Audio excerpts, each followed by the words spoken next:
Yes. Please go ahead.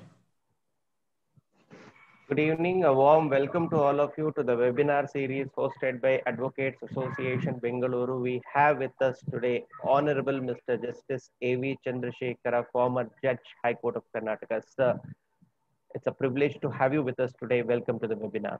Thank you. His Lordship needs no introduction, yet I would like to take all our participants through His Lordship's profile. Honorable Justice A.V. Chandrasekhara enrolled as an advocate in the year 1984 and practiced both on civil and criminal side. His Lordship was directly appointed as the District and Sessions Judge in the year 1996 and worked as the Additional District Judge at Bengaluru and Mangaluru districts, and as the Principal District and Sessions Judge in Udupi, Kolar, Bengaluru Rural and Mandya districts. He worked as the member secretary of the Karnataka State Legal Services Authority and director of Karnataka Judicial Academy and Bangalore Mediation Center. His Lordship was later elevated as a judge of the Honorable High Court of Karnataka. After retirement, His Lordship was appointed as a judicial member of the Karnataka Administrative Tribunal. Presently, His Lordship is working on various aspects catering to the public interest and societal benefits, and His Lordship is also working as an arbitrator adjudicating various disputes and also actively training judicial officers at the Judicial Academy and delivering lectures at various forums. Sir, on behalf of Advocates Association Bengaluru, I extend a warm welcome to you. Over to you, sir. Pleasant good evening on this Sunday to all of you, especially to Shri A.P. Ranganath, the President of Bangalore Advocates Association, Mr. Gangadharaya, the Secretary, the members of the Executive Committee, and Mr. Trivikram, who has been coordinating with the association in organizing effective seminars on various aspects useful to the members of the legal fraternity.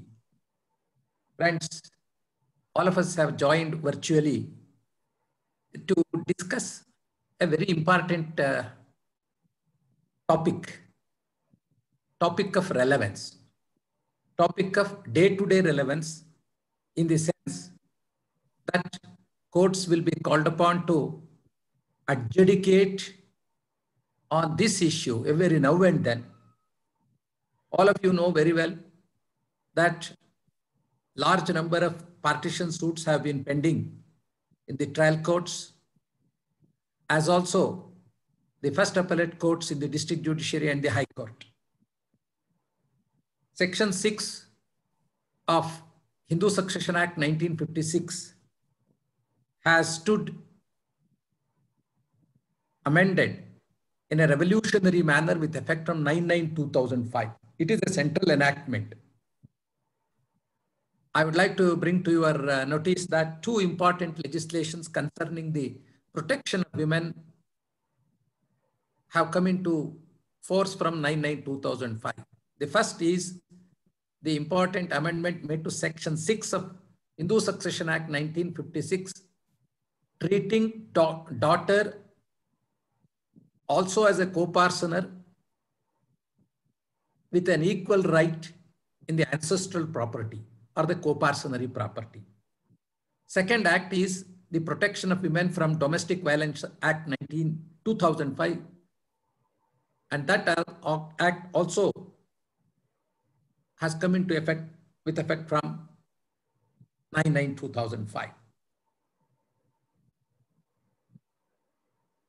A division bench of the Honorable High Court of Karnataka had held in the case of Pushpalata way back in the year 2010 that the amendment made to Section 6 by the Parliament and assented to by the President is retrospective in nature. There were a lot of litigations, and as a result of the said decision, a lot of suits, thousands of suits were filed by daughters. And as a result of that, many issues had cropped up. Fortunately, the matter was taken up to the Honorable Supreme Court in the case of Prakash versus Phulavati way back in the year 2015, in which it was clearly held that the amended section 6 as amended by the parliament is prospective in nature. ಸ್ನೇಹಿತರೆ, ನಾನು ಇಂಗ್ಲಿಷ್ನಲ್ಲೇ ಈ ವಿಷಯವನ್ನ ಮಂಡನೆ ಮಾಡಬಲ್ಲೆ, ಅದಕ್ಕೆ ಯಾವುದೇ ತೊಂದರೆ ಇಲ್ಲ. ಆದರೆ ಬಹಳ ಜನ ಗ್ರಾಮಾಂತರ ಪ್ರದೇಶದಿಂದ ಮತ್ತು ತಾಲೂಕು ಕೇಂದ್ರಗಳಲ್ಲಿರ್ತಕ್ಕಂಥ ವಕೀಲರುಗಳು ಹೆಚ್ಚಾಗಿ ಕನ್ನಡದಲ್ಲಿ ಅಲ್ಲಿ ವ್ಯವಹರಣೆ ಮಾಡೋದರಿಂದ ಮಾತೃಭಾಷೆಯಲ್ಲಿ ಇವತ್ತಿನ ವೆಬಿನಾರ್ ಅನ್ನ ನಾನು ಉದ್ದೇಶಿಸಿದರೆ ಅನುಕೂಲ ಆಗುತ್ತೆ ಅಂತ ಭಾವಿಸಿ ಹೆಚ್ಚಾಗಿ ಕನ್ನಡವನ್ನ ಮಧ್ಯ ಮಧ್ಯದಲ್ಲಿ ಅಗತ್ಯ ಬಿದ್ದಾಗ ಇಂಗ್ಲಿಷನ್ನು ಉಪಯೋಗಿಸೋಣ. ಅದು ಕನ್ನಡವೂ ಆಗಿರುತ್ತೆ, ಇಂಗ್ಲಿಷು ಆಗಿರುತ್ತೆ, ಇವೆರಡೂ ಸೇರಿದ್ರೆ ಕಂಗ್ಲೀಷು ಆಗಿರ್ತದೆ. ನೋಡಿ, 1955 ಮತ್ತು 56ನೇ ಇಸ್ವಿಯಲ್ಲಿ ಹಿಂದೂಗಳಿಗೆ ಸಂಬಂಧಪಟ್ಟಂತೆ ಇರುವ ಕಾನೂನುಗಳು, ವೈಯಕ್ತಿಕವಾದಂತಹ ಕಾನೂನು, ವಿವಾಹಕ್ಕೆ ಸಂಬಂಧಪಟ್ಟಂತೆ ಇರಬಹುದು, ಅದು ಆಸ್ತಿ ಹಕ್ಕುಗಳಿಗೆ ಸಂಬಂಧಪಟ್ಟಂತೆ ಇರಬಹುದು, ಅಥವಾ ಜೀವನಾಂಶಕ್ಕೆ ಸಂಬಂಧಪಟ್ಟಂತೆ ಇರಬಹುದು, ಅಥವಾ ಈ ಅಡಾಪ್ಷನ್ಗೆ ದತ್ತು ಸ್ವೀಕಾರಕ್ಕೆ ಸಂಬಂಧಪಟ್ಟಂತೆ ಇರಬಹುದು, ಅಥವಾ ಮೈನಾರಿಟಿಗೆ ಸಂಬಂಧಪಟ್ಟಂತೆ ಇರಬಹುದು. ಇದೆಲ್ಲರ ಬಗ್ಗೆ ಕೋಡಿಫಿಕೇಶನ್ ಆಯ್ತು. ಹಿಂದೂ ಕಾನೂನು ಏನು ಶಾಸ್ತ್ರೀ ಕ್ಲಾ ಅಂತ ನಾವು ಕರಿತಾ ಇದ್ವಿ, ಅದನ್ನ ಕೋಡಿಫಿಕೇಶನ್ ಮಾಡಿ ಆಸ್ತಿ ಹಕ್ಕಿಗೆ ಸಂಬಂಧಪಟ್ಟಂತೆ ಹಿಂದೂ ಸಕ್ಸೆಷನ್ ಕಾಯಿದೆ, ಹಿಂದೂ ಉತ್ತರಾಧಿಕಾರ ಕಾಯ್ದೆ ಅಂತ ಅದು ಜಾರಿಗೆ ಬಂತು. 56ನೇ ಇಸ್ವಿ ಜುಲೈ ತಿಂಗಳಿಂದ ಅದು ಜಾರಿಗೆ ಬಂತು. ಅದರಲ್ಲಿ ಇರ್ತಕ್ಕಂಥ ಒಂದು ಸೆಕ್ಷನ್ಗೆ, ಸೆಕ್ಷನ್ 6ಗೆ 9/9/2005 ಅನ್ವಯವಾಗುವಂತೆ ಒಂದು ತಿದ್ದುಪಡಿಯನ್ನ ಕೇಂದ್ರ ಸರ್ಕಾರದವರು ಮಾಡಿದರು. ನೋಡಿ, ಇಲ್ಲಿ ಬಹಳ ಮುಖ್ಯವಾಗಿ ತಿಳ್ಕೊಳ್ಬೇಕಾದದ್ದು ಏನಂದ್ರೆ, ಈ ಉತ್ತರಾಧಿಕಾರಕ್ಕೆ ಸಂಬಂಧಪಟ್ಟಂತೆ ಅದು ಸಂವಿಧಾನದ ಕನ್ಕರೆಂಟ್ ಲಿಸ್ಟ್ ಅಲ್ಲಿದೆ. ಯಾವ ಯಾವ ವಿಷಯಗಳು ಕನ್ಕರೆಂಟ್ ಲಿಸ್ಟ್ ಅಲ್ಲಿ ಇರ್ತವೆ ಅಂತಹ ವಿಷಯಗಳಿಗೆ ಸಂಬಂಧಪಟ್ಟಂತೆ ರಾಜ್ಯಗಳು ಕಾನೂನನ್ನ ಮಾಡಬಹುದು, ಕೇಂದ್ರ ಸರ್ಕಾರ ಕೂಡ ಕಾನೂನನ್ನ ಮಾಡಬಹುದು. ಯಾವ ಕೇಂದ್ರ ಸರ್ಕಾರ ಮಾಡುವಂತಹ ಕಾಯ್ದೆಗೆ ರಾಜ್ಯ ಸರ್ಕಾರದ ಕಾಯ್ದೆಗಳು ಅಥವಾ ಅದರ ಪ್ರೊವಿಷನ್ಸ್ ವಿರೋಧವಾಗಿರಕೂಡದು. ವಿರೋಧವಾಗಿದ್ರೆ ಅಷ್ಟರ ಮಟ್ಟಕ್ಕೆ ಅದು ವಾಯ್ಡ್ ಅಂತ ಹೇಳಿ ಪರಿಗಣಿಸುತ್ತೆ. ಸಂವಿಧಾನದ ಅನುಚ್ಛೇದ 254ರ ಅನ್ವಯ ಯಾವ ರಾಜ್ಯ ಕಾಯ್ದೆ ಅಥವಾ ರಾಜ್ಯ ಕಾಯ್ದೆಯಲ್ಲಿ ಇರ್ತಕ್ಕಂತಹ ಕೆಲವು ಪ್ರೊವಿಷನ್ಸ್ ಅದೇ ವಿಷಯದಲ್ಲಿ ಆಗಿರ್ತಕ್ಕಂಥ ಕೇಂದ್ರ ಕಾಯ್ದೆಗೆ ವಿರೋಧವಾಗಿರ್ತದೋ ಅವುಗಳನ್ನ ಕಾನೂನು ರೀತಿಯ ಪರಿಗಣಿಸುವುದಿಲ್ಲ, ಅವನ್ನ ಅಸಿಂಧು ಅಂತ ಹೇಳಿ ಪರಿಗಣಿಸಲಾಗುತ್ತೆ. ಇದು ಅನುಚ್ಛೇದ 254ರಲ್ಲಿ ಆಗಿರ್ತಕ್ಕಂಥ. ಯಾಕೆ ಈ ಹಿನ್ನೆಲೆ ಕೊಡ್ತಾ ಇದ್ದೀನಿ ನಿಮಗೆ ಅಂದ್ರೆ, 9/9/2005 ಈ ಸೆಕ್ಷನ್ 6 ಅನ್ನ ಅಮೆಂಡ್ ಮಾಡಿ ಅದು ಜಾರಿಗೆ ಬಂದ ನಂತರ ಅದರಲ್ಲಿ ಏನ್ ಹೇಳಿದ್ರು ಅಂತ ಹೇಳಿದ್ರೆ,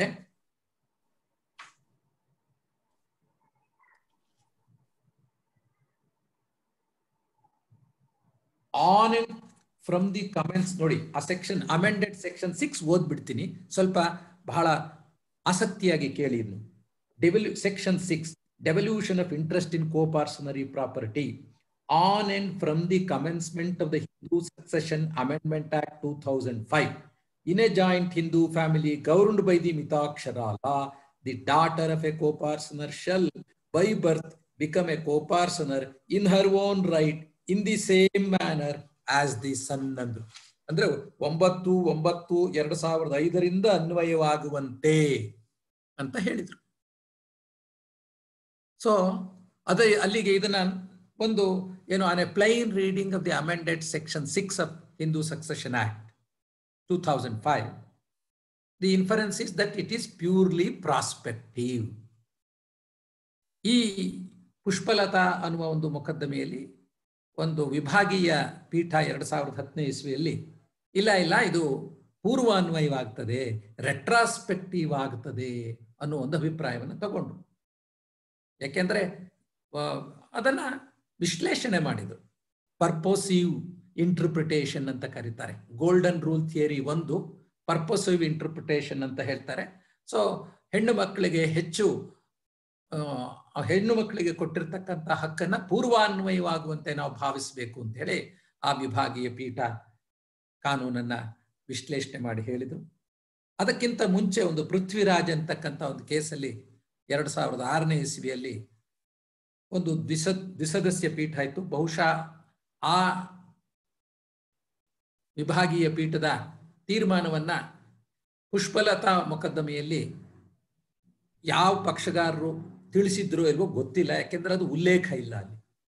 ಆದರೆ ಆ 2006ನೇ ಇಸ್ವಿಯ ವಿಭಾಗೀಯ ಪೀಠದಲ್ಲಿ ಇಬ್ಬರು ನ್ಯಾಯಮೂರ್ತಿಗಳೇನು ಹೇಳಿದರು ಅಂದ್ರೆ, ಇದು ಪೂರ್ವಾನ್ವಯವಾಗೋದಿಲ್ಲ, ಇದು it is only prospective in nature ಅಂತಕ್ಕಂಥ ಒಂದು ವಿಚಾರವನ್ನ ಹೇಳಿದರು. ಇಷ್ಟಕ್ಕೆ ಆ ವಿಷಯವನ್ನು ಬಿಟ್ಟು ನಾವು ಮುಂದಕ್ಕೆ ಹೋಗೋಣ. ಒಂದು ಪ್ರಕಾಶ್ ವರ್ಸಸ್ ಪುಲವತಿ ಅನ್ನೋ ಒಂದು ಮೊಕದ್ದಮೆಯಲ್ಲಿ ಸುಪ್ರೀಂ ಕೋರ್ಟ್ನವರು ಹೇಳಿದರು, ಇಲ್ಲ ಇದು ಪೂರ್ವಾನ್ವಯವಾಗೋದಿಲ್ಲ, ಇದು ಮುಂದಕ್ಕೆ ಮಾತ್ರ ಅಪ್ಲೈ ಆಗ್ತದೆ, it is prospective in nature ಅಂತ ಹೇಳಿ ಅದನ್ನ 2016ನೇ ಇಸ್ವಿ 2ನೇ ವಾಲ್ಯೂಮು SCC 36ರಲ್ಲಿ ಸ್ಪಷ್ಟವಾಗಿ ತಿಳಿಸಿದರು. ತಿಳಿಸುವಾಗ ಏನು ಹೇಳಿದ್ರು, ಇದು ಬಹಳ ಮುಖ್ಯವಾದಂಥದ್ದು. ಪುಟ 23ರಲ್ಲಿ ಏನು ಹೇಳಿದ್ರಪ್ಪ ಅಂದ್ರೆ, ಆ ಪುಟ 49 ಪ್ಯಾರಾಗ್ರಾಫ್ 23 ಬಹಳ ಮುಖ್ಯ, ಅದು ಅಂತಿಮವಾದ ತೀರ್ಮಾನ. Accordingly we hold that the rights under the amendment are applicable to living daughters of living co-partners as on 9/9/2005, irrespective of when such daughters are born, disposition or alienation, including partitions, which may have taken place before 2012-2004, as per law applicable prior to the set, will remain unaffected. Any transaction, partition affected thereafter will be governed by the explanation ಅಂತ ಅಂದ್ರು.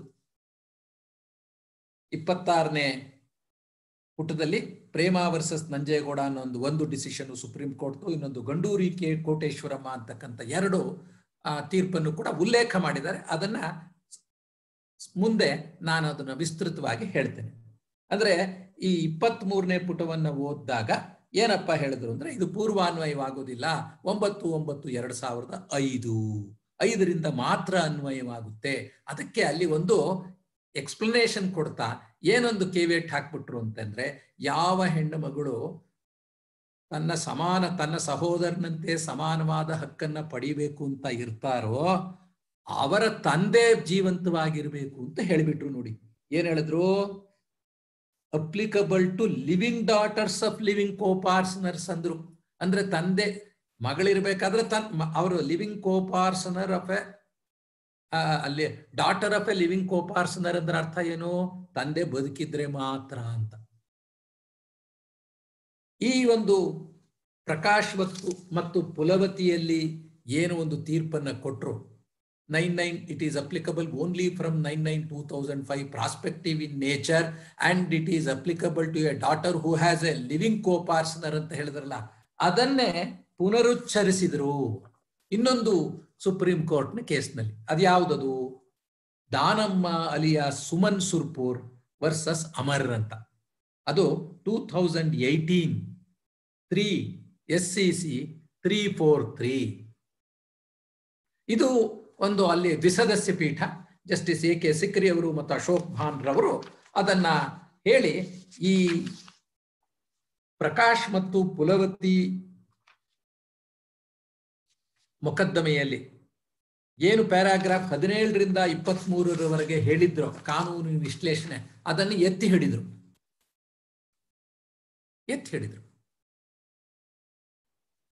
ಈ Danamma alias Surpur ಅಂತಕ್ಕಂಥ ಅವ್ರ ಕೇಸಲ್ಲಿ ಅವರ ತಂದೆ, ದಾನಮ್ಮನ ತಂದೆ 2001ನೇ ಇಸ್ವಿಲೇ ಸತ್ತು ಹೋಗಿದ್ರು. ಅಂದ್ರೆ 9/9/2005 ಬಂದಂಥ ತಿದ್ದುಪಡಿ ಸೆಕ್ಷನ್ ಬರೋದಕ್ಕಿಂತ ಮುಂಚೆನೆ ತೀರು ಹೋಗಿದ್ರು. ಸೊ ಅವತ್ತು ಲಾ ಏನಿತ್ತು, ಅನ್ಅಮೆಂಡೆಡ್ ಸೆಕ್ಷನ್ 6 ಪ್ರಕಾರ ಅವರು ನೋಷನಲ್ ಪಾರ್ಟಿಷನ್ ಅಲ್ಲಿ ಮಾತ್ರ ಅವರಿಗೆ ಸ್ವಲ್ಪ ಸಿಗ್ತಾ ಇತ್ತು. ಆದರೆ ಅವರಿಗೆ ಇದು ಪ್ರಾಸ್ಪೆಕ್ಟಿವ್ ಅಂತ ಹೇಳಿ ಎಲ್ಲೂ ಕೊಡ್ಲಿಲ್ಲ. ಅವರಿಗೆ ಬರೀ ನೋಷನಲ್ ಪಾರ್ಟಿಷನ್ ಮೇಲೆ ಕಡಿಮೆ ಶೇರ್ ಕೊಟ್ರು. ಆದರೆ ಸುಪ್ರೀಂ ಕೋರ್ಟ್ನವರು ಹೇಳಿದ್ರು, ಅವರು ಈ ಸೆಕ್ಷನ್ 6 ತಿದ್ದುಪಡಿ ಆಗೋದಕ್ಕಿಂತ ಮುಂಚೆ ದಾವಾ ಹಾಕಿದ್ರು ಕೂಡ ಅವರು ಹಾಕಿದಂತ ದಾವಾ 9/9/2005 ಯಾವ ಈ ರೆವಲ್ಯೂಷನರಿ ಅಮೆಂಡ್ಮೆಂಟ್ ಸೆಕ್ಷನ್ 6 ಆಯ್ತೋ ಅವತ್ತು ಜಾರಿಗೆ ಇದೆ. ಮತ್ತು ಇದು ಸ್ತ್ರೀಯರ ಪರವಾಗಿ ಇರ್ತಕ್ಕಂಥ ಸ್ತ್ರೀಯರ ಸಮಾನ ಹಕ್ಕುಗಳನ್ನ ಉದ್ಘೋಷಣೆ ಮಾಡುವಂತಹ ಒಂದು ಪ್ರಮುಖವಾದ ತಿದ್ದುಪಡಿಯಾಗಿದ್ದರಿಂದ ಯಾವ್ಯಾವ ಮೊಕದ್ದಮೆಗಳು ಪ್ರಿಲಿಮಿನರಿ ಡಿಗ್ರಿ ಪ್ರಾರಂಭಿಕ ಡಿಗ್ರಿ ಆಗಿರ್ತದೋ ಅಂತ ಕೇಸಲ್ಲೂ ಕೂಡ ಇದನ್ನ ಅನ್ವಯಿಸಬಹುದು ಅನ್ನೋ ಒಂದು ನಿಯಮವನ್ನು ಅನುಸರಿಸಿ ದಾನಮ್ಮ ಮತ್ತು ಇತರರಿಗೆಲ್ಲ ಸಮಾನ ಹಕ್ಕನ್ನ ಕೊಟ್ರು. ಅಲ್ಲಿ ಆ ಸಮಾನ ಹಕ್ಕನ್ನ ಕೊಡಬೇಕಾದ್ರೆ ಅವರು ನಮ್ಮ ಸುಪ್ರೀಂ ಕೋರ್ಟ್ನ ಒಂದು ಡಿಸಿಷನ್, ಅದು ಬಹಳ ಮುಖ್ಯವಾದಂತಹದ್ದು, ಬರೆದುಕೊಳ್ಳಿ ಅದನ್ನೆಲ್ಲರೂ ದಯವಿಟ್ಟು ಯಾರ್ಯಾರು ಇಟ್ಕೊಂಡಿದ್ರೆ ಪೆನ್ನು. 2011 9ನೇ volume SCC 788 Ganduri Koteshwaramma versus Chakiri Yanadi. ಇದು ಕೂಡ ಸುಪ್ರೀಂ ಕೋರ್ಟ್ನಲ್ಲಿ ಇಬ್ಬರು ನ್ಯಾಯಾಧೀಶರು, ಜಸ್ಟಿಸ್ R.M. ಲೋಧಾ ಮತ್ತು ಜಸ್ಟಿಸ್ ಖೇಹರ್ ಅವರು. R.M. ಲೋಧಾರ್ ಅವರು ನಿಮ್ಗೆ ಗೊತ್ತಾದಾಗ ಅವರು ಚೀಫ್ ಜಸ್ಟಿಸ್ ಆಫ್ ಇಂಡಿಯಾ ಆದ್ರು. ಅವರು ಹೇಳಿದ್ರು,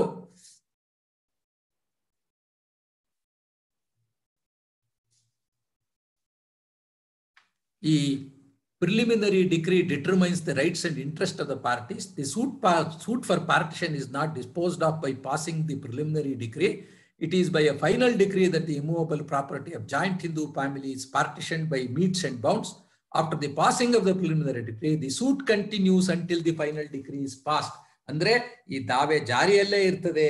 ಆದ್ರಿಂದ ಅಂಥ ಸಂದರ್ಭದಲ್ಲಿ ಈ ಹೆಣ್ಣು ಮಕ್ಕಳಿಗೆ ಸಮಾನವಾದ ಹಕ್ಕನ್ನು ಕೊಡುವಂತಹ ಒಂದು ಪ್ರಮುಖವಾದ ನಿರ್ಧಾರವನ್ನು ತೆಗೆದುಕೊಂಡಿದ್ರಿಂದ ಆತ 9/9/2005 ಮುಂಚೆ ಅವರ ತಂದೆ ತೀರಿ ಹೋಗಿದ್ರು.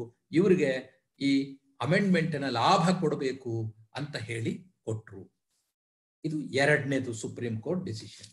3ನೇದು ಯಾವುದು ಅಂದ್ರೆ 2018/15 ಪುಟ 662 ಮಂಗಮ್ಮಾಳ್ ವರ್ಸಸ್ TB ರಾಜು.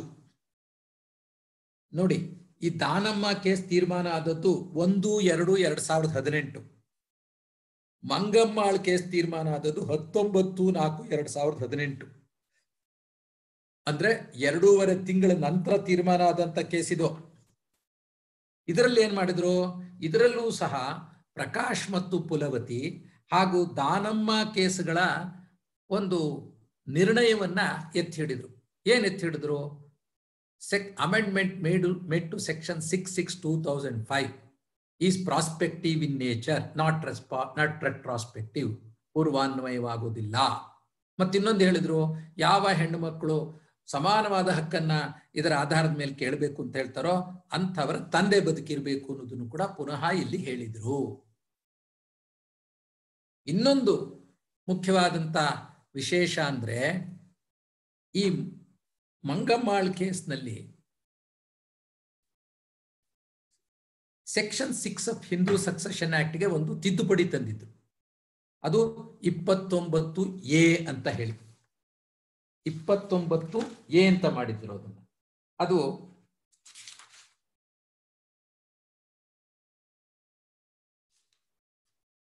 ಜಾರಿಗೆ ಬಂದಂತಹದ್ದು 25/3/89 ತಮಿಳುನಾಡಿನಲ್ಲಿ 25/3/89. ಅದರಲ್ಲಿ ಏನು, ಪಿತರಾರ್ಜಿತವಾದ ಆಸ್ತಿಯಲ್ಲಿ ಹೆಣ್ಣು ಮಕ್ಕಳಿಗೆ ತಮಿಳುನಾಡಿನಲ್ಲಿ ವಾಸ ಮಾಡತಕ್ಕಂಥ ಹೆಣ್ಣು ಮಕ್ಕಳಿಗೆ ಸಮಾನವಾದ ಹಕ್ಕು ಬರ್ತದೆ. ಸಹೋದರರಂತೆನೋ ತಂದೆಯಂತೆನೋ ಬರುತ್ತೆ, ಅವರು ಕೋಪಾರ್ಸನರಂತ. ಒಂದೇ ಒಂದು ಕಂಡೀಷನ್ ಏನ್ ಹಾಕಿದ್ರು ಅಂದ್ರೆ, ಆ ಕಾಯ್ದೆ 25/3/89 ಜಾರಿಗೆ ಬಂತಲ್ಲ, ಅದಕ್ಕಿಂತ ಮುಂಚೆ ಅವರು ವಿವಾಹವಾಗಿದ್ರೆ ಅವರಿಗೆ ಬರೋದಿಲ್ಲ ಅಂತ ಒಂದು ಹೇಳಿದ್ರು. ಇಲ್ಲಿ ಈ ಮಂಗಮ್ಮಾಳ್ ಕೇಸಲ್ಲಿ ಸುಪ್ರೀಂ ಕೋರ್ಟ್ನವ್ರು ಏನ್ ಹೇಳಿದ್ರು ಅಂದ್ರೆ, ಒಬ್ರು 81ನೇ ಇಸ್ವಿಯಲ್ಲಿ ಮದುವೆ ಆಗಿದ್ರು, ಇನ್ನೊಬ್ರು 84ನೇ ಇಸ್ವಿಯಲ್ಲಿ ಮದುವೆ ಆಗಿದ್ರು. ಅವರಿಬ್ಬರ ವಿವಾಹವೂ ಕೂಡ ಈ ತಿದ್ದುಪಡಿ ಕಾಯ್ದೆ ಬರೋದಕ್ಕಿಂತ 25/3/89 ಬಹಳ ಹಿಂದೆನೆ ಆಗೋದ್ರಿಂದ ಅವರಿಗೆ ಇದರ ಲಾಭ ಕೊಡೋಕ್ಕಾಗೋದಿಲ್ಲ. ಆದ್ರಿಂದ ಕೆಳಕೋರ್ಟ್ಗಳು ಮಾಡಿರುವ ತೀರ್ಪು ಸರಿ ಅಂತ ಹೇಳಿದ್ರು. ಈಗ ಕರ್ನಾಟಕಕ್ಕೆ ಬರೋಣ. ಕರ್ನಾಟಕ ರಾಜ್ಯದಲ್ಲೂ ಕೂಡ ಹೆಣ್ಣು ಮಕ್ಕಳಿಗೆ ಪಿತರಾರ್ಜಿತವಾದ ಆಸ್ತಿಗಳಲ್ಲಿ ಸಮಾನವಾದ ಹಕ್ಕನ್ನು ಕೊಡಬೇಕು ಅನ್ನೋ ಒಂದು ನಿಲುವನ್ನು ನಮ್ಮ ಕರ್ನಾಟಕ ಲೆಜಿಸ್ಲೇಚರ್ ತೀರ್ಮಾನ ತಗೊಂಡು ಅದೊಂದು ಕಾನೂನಾಗಿ ಬಂತು.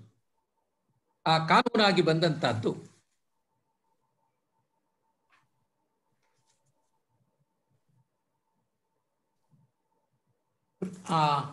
ಅದು 37/84 ಜಾರಿಗೆ ಬಂತು.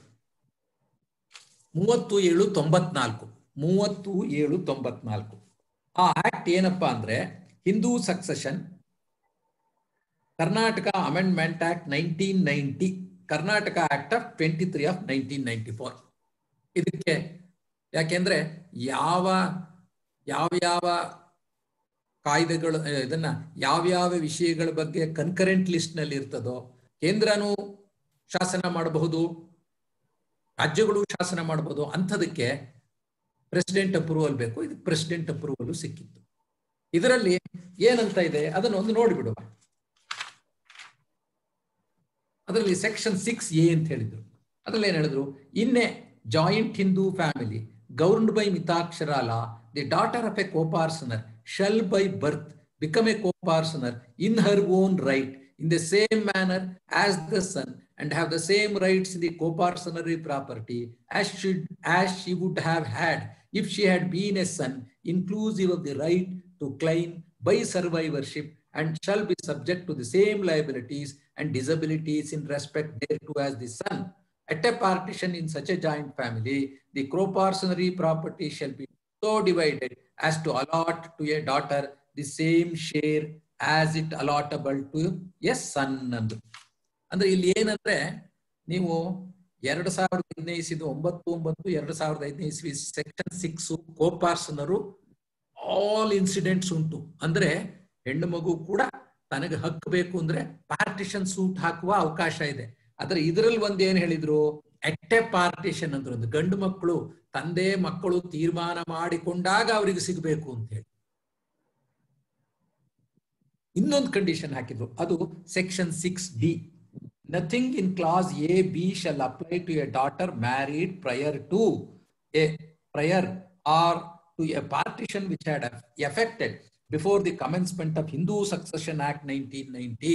ಅಂದ್ರೆ 37/94 ಅಂದ್ರೆ ಈ ಕಾಯ್ದೆ ಜಾರಿಗೆ, ಈ ರಾಜ್ಯ ಕಾಯ್ದೆ ಜಾರಿಗೆ ಬರೋಕ್ಕಿಂತ ಮುಂಚೆ ಅವರ ವಿವಾಹವಾಗಿದ್ರೆ ಅಥವಾ ಪಾರ್ಟಿಷನ್ ಆಗಿದ್ರೆ ಅಂಥವರಿಗೆ ಈ ಸಮಾನ ಹಕ್ಕು ದೊರೆಯುವುದಿಲ್ಲ ಅಂತ ಹೇಳಿದ್ರು. ಈಗ 9/9/2005 ಏನ್ ಹೇಳುತ್ತೆ, ಅದು ಪೂರ್ವಾನ್ವಯವಾಗೋದಿಲ್ಲ. ಕರೆಕ್ಟ್. ಅದು ಅಲ್ಲಿ ಯಾವಾಗ ಹುಟ್ಟಿರ್ಬೇಕು, ಅದು ಈ ಅಮೆಂಡ್ಮೆಂಟ್ಗಿಂತ ಮುಂಚೆ ಹುಟ್ಟಿರ್ಬೇಕಾ, ಅಮೆಂಡ್ಮೆಂಟ್ 9/9/2005 ನಂತರ ಹುಟ್ಟಿರ್ಬೇಕಾ, ಮುಂಚೆ ಹುಟ್ಟಿರ್ಬೇಕಾ, ಅಥವಾ ಹಿಂದೂ ಸಕ್ಸೆಷನ್ ಆಕ್ಟ್ ಬಂತಲ್ಲ 1956 ಅಲ್ಲಿ, ಅದಕ್ಕೆ ಬಿಟ್ಟು ಅದರ ಬಗ್ಗೆ ಅವ್ರು ಏನೂ ಹೇಳಲಿಲ್ಲ. ಯಾವ ಸಂದರ್ಭದಲ್ಲಿ ಬೇಕಾದ್ರೂ ಹುಟ್ಟಿರ್ಲಿ ಅನ್ನೋ ರೀತಿಯ ಭಾವನೆಗೆ ಅವಕಾಶ ಇತ್ತು. ಆದ್ರೆ ಇಲ್ಲಿ ಹೇಳಿದ್ರು ಮದುವೆ ಆಗಿರ್ಕೂಡ್ದು. ಈ ಕರ್ನಾಟಕ ಆಕ್ಟ್ ಅದನ್ನ ಚಾಲೆಂಜ್ ಮಾಡಿದ್ರು ಡಿವಿಷನ್ ಬೆಂಚ್ ಮುಂದೆ. ಜಸ್ಟಿಸ್ ಆರ್ ಪಿ ಸೇಠಿ ಮತ್ತು ಮೊಹಮ್ಮದ್ ಅನ್ವರ್ ಅವರು ದ್ವಿಸದಸ್ಯ ಪೀಠ, ವಿಭಾಗೀಯ ಪೀಠದಲ್ಲಿ ಅದು ಇಲ್ಲ ಈ ಕರ್ನಾಟಕ ಅಮೆಂಡ್ಮೆಂಟ್ ಮಾಡಿರ್ತಕ್ಕಂಥದ್ದು ಸೆಕ್ಷನ್ 6A ಕರೆಕ್ಟ್ ಆಗಿದೆ, ಈ ಕಟ್ ಆಫ್ ಡೇಟ್ ಹಾಕ್ಬೋದು. ಯಾಕೆಂದ್ರೆ ಕಟ್ ಆಫ್ ಡೇಟ್ ಹಾಕದೆ ಹೋದ್ರೆ ಹಿಂದಾಗಿರ್ತಕ್ಕಂಥ ವ್ಯವಹಾರಗಳನ್ನೆಲ್ಲ ಪುನಃ ಆಗಿರ್ತಕ್ಕಂಥ ಪಾರ್ಟಿಷನ್ ಎಲ್ಲ ರಿಓಪನಿಂಗ್ ಆಗಿ ಹೋಗ್ಬಿಡ್ತದೆ, ಮಾರಾಟ ಮಾಡಿರೋದೆಲ್ಲ ತೊಂದರೆ ಆಗಿ ಹೋಗ್ಬಿಡ್ತದೆ ಅಂತ ಹೇಳಿ ಅವರು ಅದನ್ನ the amendment made to section 6 by way of section 6A by the Karnataka legislature by Act number 23 of 1994 is justified, it is constitutional, it is proper ಅಂತ ಹೇಳಿದ್ರು. ಅದು ರಿಪೋರ್ಟ್ ಆಗಿರೋದು ILR 1998 Karnataka 1094 Shrimati Nanjamma and another versus state of Karnataka.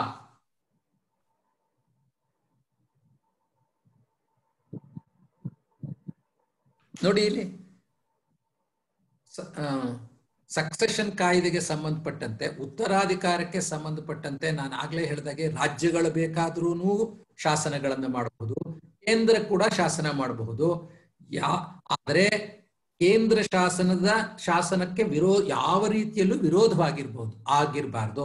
ಆ ರೀತಿ ಯಾವ ಭಾಗ ವಿರೋಧವಾಗಿರುತ್ತೋ ಅದು ಅಸಿಂಧು ಆಗತ್ತೆ ಅಂತ ಹೇಳಿ ಸಂವಿಧಾನದ ಅನುಚ್ಛೇದ 254 ಸ್ಪಷ್ಟವಾಗಿ ಹೇಳ್ತದೆ. ಕರ್ನಾಟಕ ಉಚ್ಚ ನ್ಯಾಯಾಲಯದಲ್ಲಿ ಒಂದು ಮಹತ್ತರವಾದ ತೀರ್ಪು ಬಂತು. ಅದು ರಿಪೋರ್ಟ್ ಆಗಿರ್ತಕ್ಕಂಥದ್ದು ILR 2007 ಕರ್ನಾಟಕ 4790. ಜಸ್ಟಿಸ್ ಜಗನ್ನಾಥನ್ ಸಾಹೇಬರು ಬರೆದಿರೋದು ಬಹಳ ಚೆನ್ನಾಗಿ ಬರೆದಿದ್ದಾರೆ. ಸುಗುಲಾಬಾಯಿ ವರ್ಸಸ್ ಗುಂಡಪ್ಪ ಅಂತ. ನೋಡಿ, ಈ ತೀರ್ಪು ಕೊಡೋ ಹೊತ್ತಿಗೆ ಇದು ಶುರುವಾದಂತಹದ್ದು RSA 904/2001 connected with RSA 1026 of 2001. ಅಂದ್ರೆ ಈ RSA 2 ದಾಖಲಾದಾಗ ಸೆಕ್ಷನ್ 6ಗೆ ಕೇಂದ್ರದ ಅಮೆಂಡ್ಮೆಂಟ್ ಆಗಿರಲಿಲ್ಲ, ರಾಜ್ಯದಲ್ಲಿ ಅಮೆಂಡ್ಮೆಂಟ್ ಆಗಿತ್ತು. ಹೌದಾ? ಇಲ್ಲಿ ಇದು ತೀರ್ಮಾನ ಆದಂತಹದ್ದು 18/9/2007. ಅಂದ್ರೆ ಸೆಕ್ಷನ್ 6ಗೆ ಕೇಂದ್ರ ಸರ್ಕಾರ ಮಾಡಿದ ತೀರ್ಪು ಯಾವಾಗ್ಲಿಂದ ಅನ್ವಯ ಬಂತು ಅಲ್ಲಿಗೆ 2 ವರ್ಷದ ನಂತರ. ಅಂದ್ರೆ ಈ ಸೆಕ್ಷನ್ 6ಗೆ ಕೇಂದ್ರ ಸರ್ಕಾರದವರು ಮಾಡಿದ ತಿದ್ದುಪಡಿ, ಕರ್ನಾಟಕ ರಾಜ್ಯದವರು ಮಾಡಿದಂತ ತಿದ್ದುಪಡಿ ಎರಡೂ ನ್ಯಾಯಾಧೀಶರ ಮುಂದೆ ಇತ್ತು. ಅವರು ಹೇಳಿದ್ರು ಆರ್ಟಿಕಲ್ 254 ಆಫ್ ದಿ ಕಾನ್ಸ್ಟಿಟ್ಯೂಷನ್ ಅನ್ನ ಸ್ಪಷ್ಟವಾಗಿ ಗಮನದಲ್ಲಿಟ್ಟುಕೊಂಡು ಇಲ್ಲಿ ಏನು at a partition she is entitle for a share ಅಂತಕ್ಕಂಥದ್ದನ್ನ, ಮತ್ತೆ daughters whose marriage had taken place prior to 37/94 are not entitled for share ಅಂತಕ್ಕಂಥ ಎರಡೂ ಕೂಡ ಕೇಂದ್ರ ಪಾರ್ಲಿಮೆಂಟ್ ಮಾಡಿರ್ತಕ್ಕಂಥ ತಿದ್ದುಪಡಿಗೆ ವಿರೋಧವಾಗಿರೋದ್ರಿಂದ ಅವುಗಳು ಅಸಿಂಧು ಅಂತ ಹೇಳಿದ್ರು. ಅದಕ್ಕೆ ಆರ್ಡರ್ ಪೋರ್ಷನ್ ನಲ್ಲಿ ಇದೆ ಪುಟ 48-47. ಬೇಕಾಗುತ್ತೆ ನಿಮ್ಗೆ ಇದು ಮುಂದಕ್ಕೆಲ್ಲ ಇದನ್ನ ನಿಮ್ಮ ಹತ್ರ ತುಂಬಾ ಹಳೆ ಕೇಸ್ಗಳಿರ್ತವೆ ಬೆಂಗಳೂರಿನಲ್ಲಿ, ಹಳೆ ಕಡೆ ಅದೆಲ್ಲ ಬೇಕಾಗ್ತದೆ. RSA RFA ಆರ್ಗ್ಯುಮೆಂಟ್ ಇವೆಲ್ಲ ಬೇಕಾಗುತ್ತೆ. ನಿಮಗೆ ಇದೊಂದು ಕ್ಲೂ ಕೊಡ್ತಾ ಇದ್ದೀನಿ ಹೇಗೆ ಆರ್ಗ್ಯುಮೆಂಟ್ ನೀವು ನೋಡಬಹುದು. The provision of section 6A(d) of the Karnataka Amendment Act 1990 is repugnant to the Central Amendment Act insofar as the position of daughter married prior to coming into force of the Karnataka Amendment Act is concerned, and as such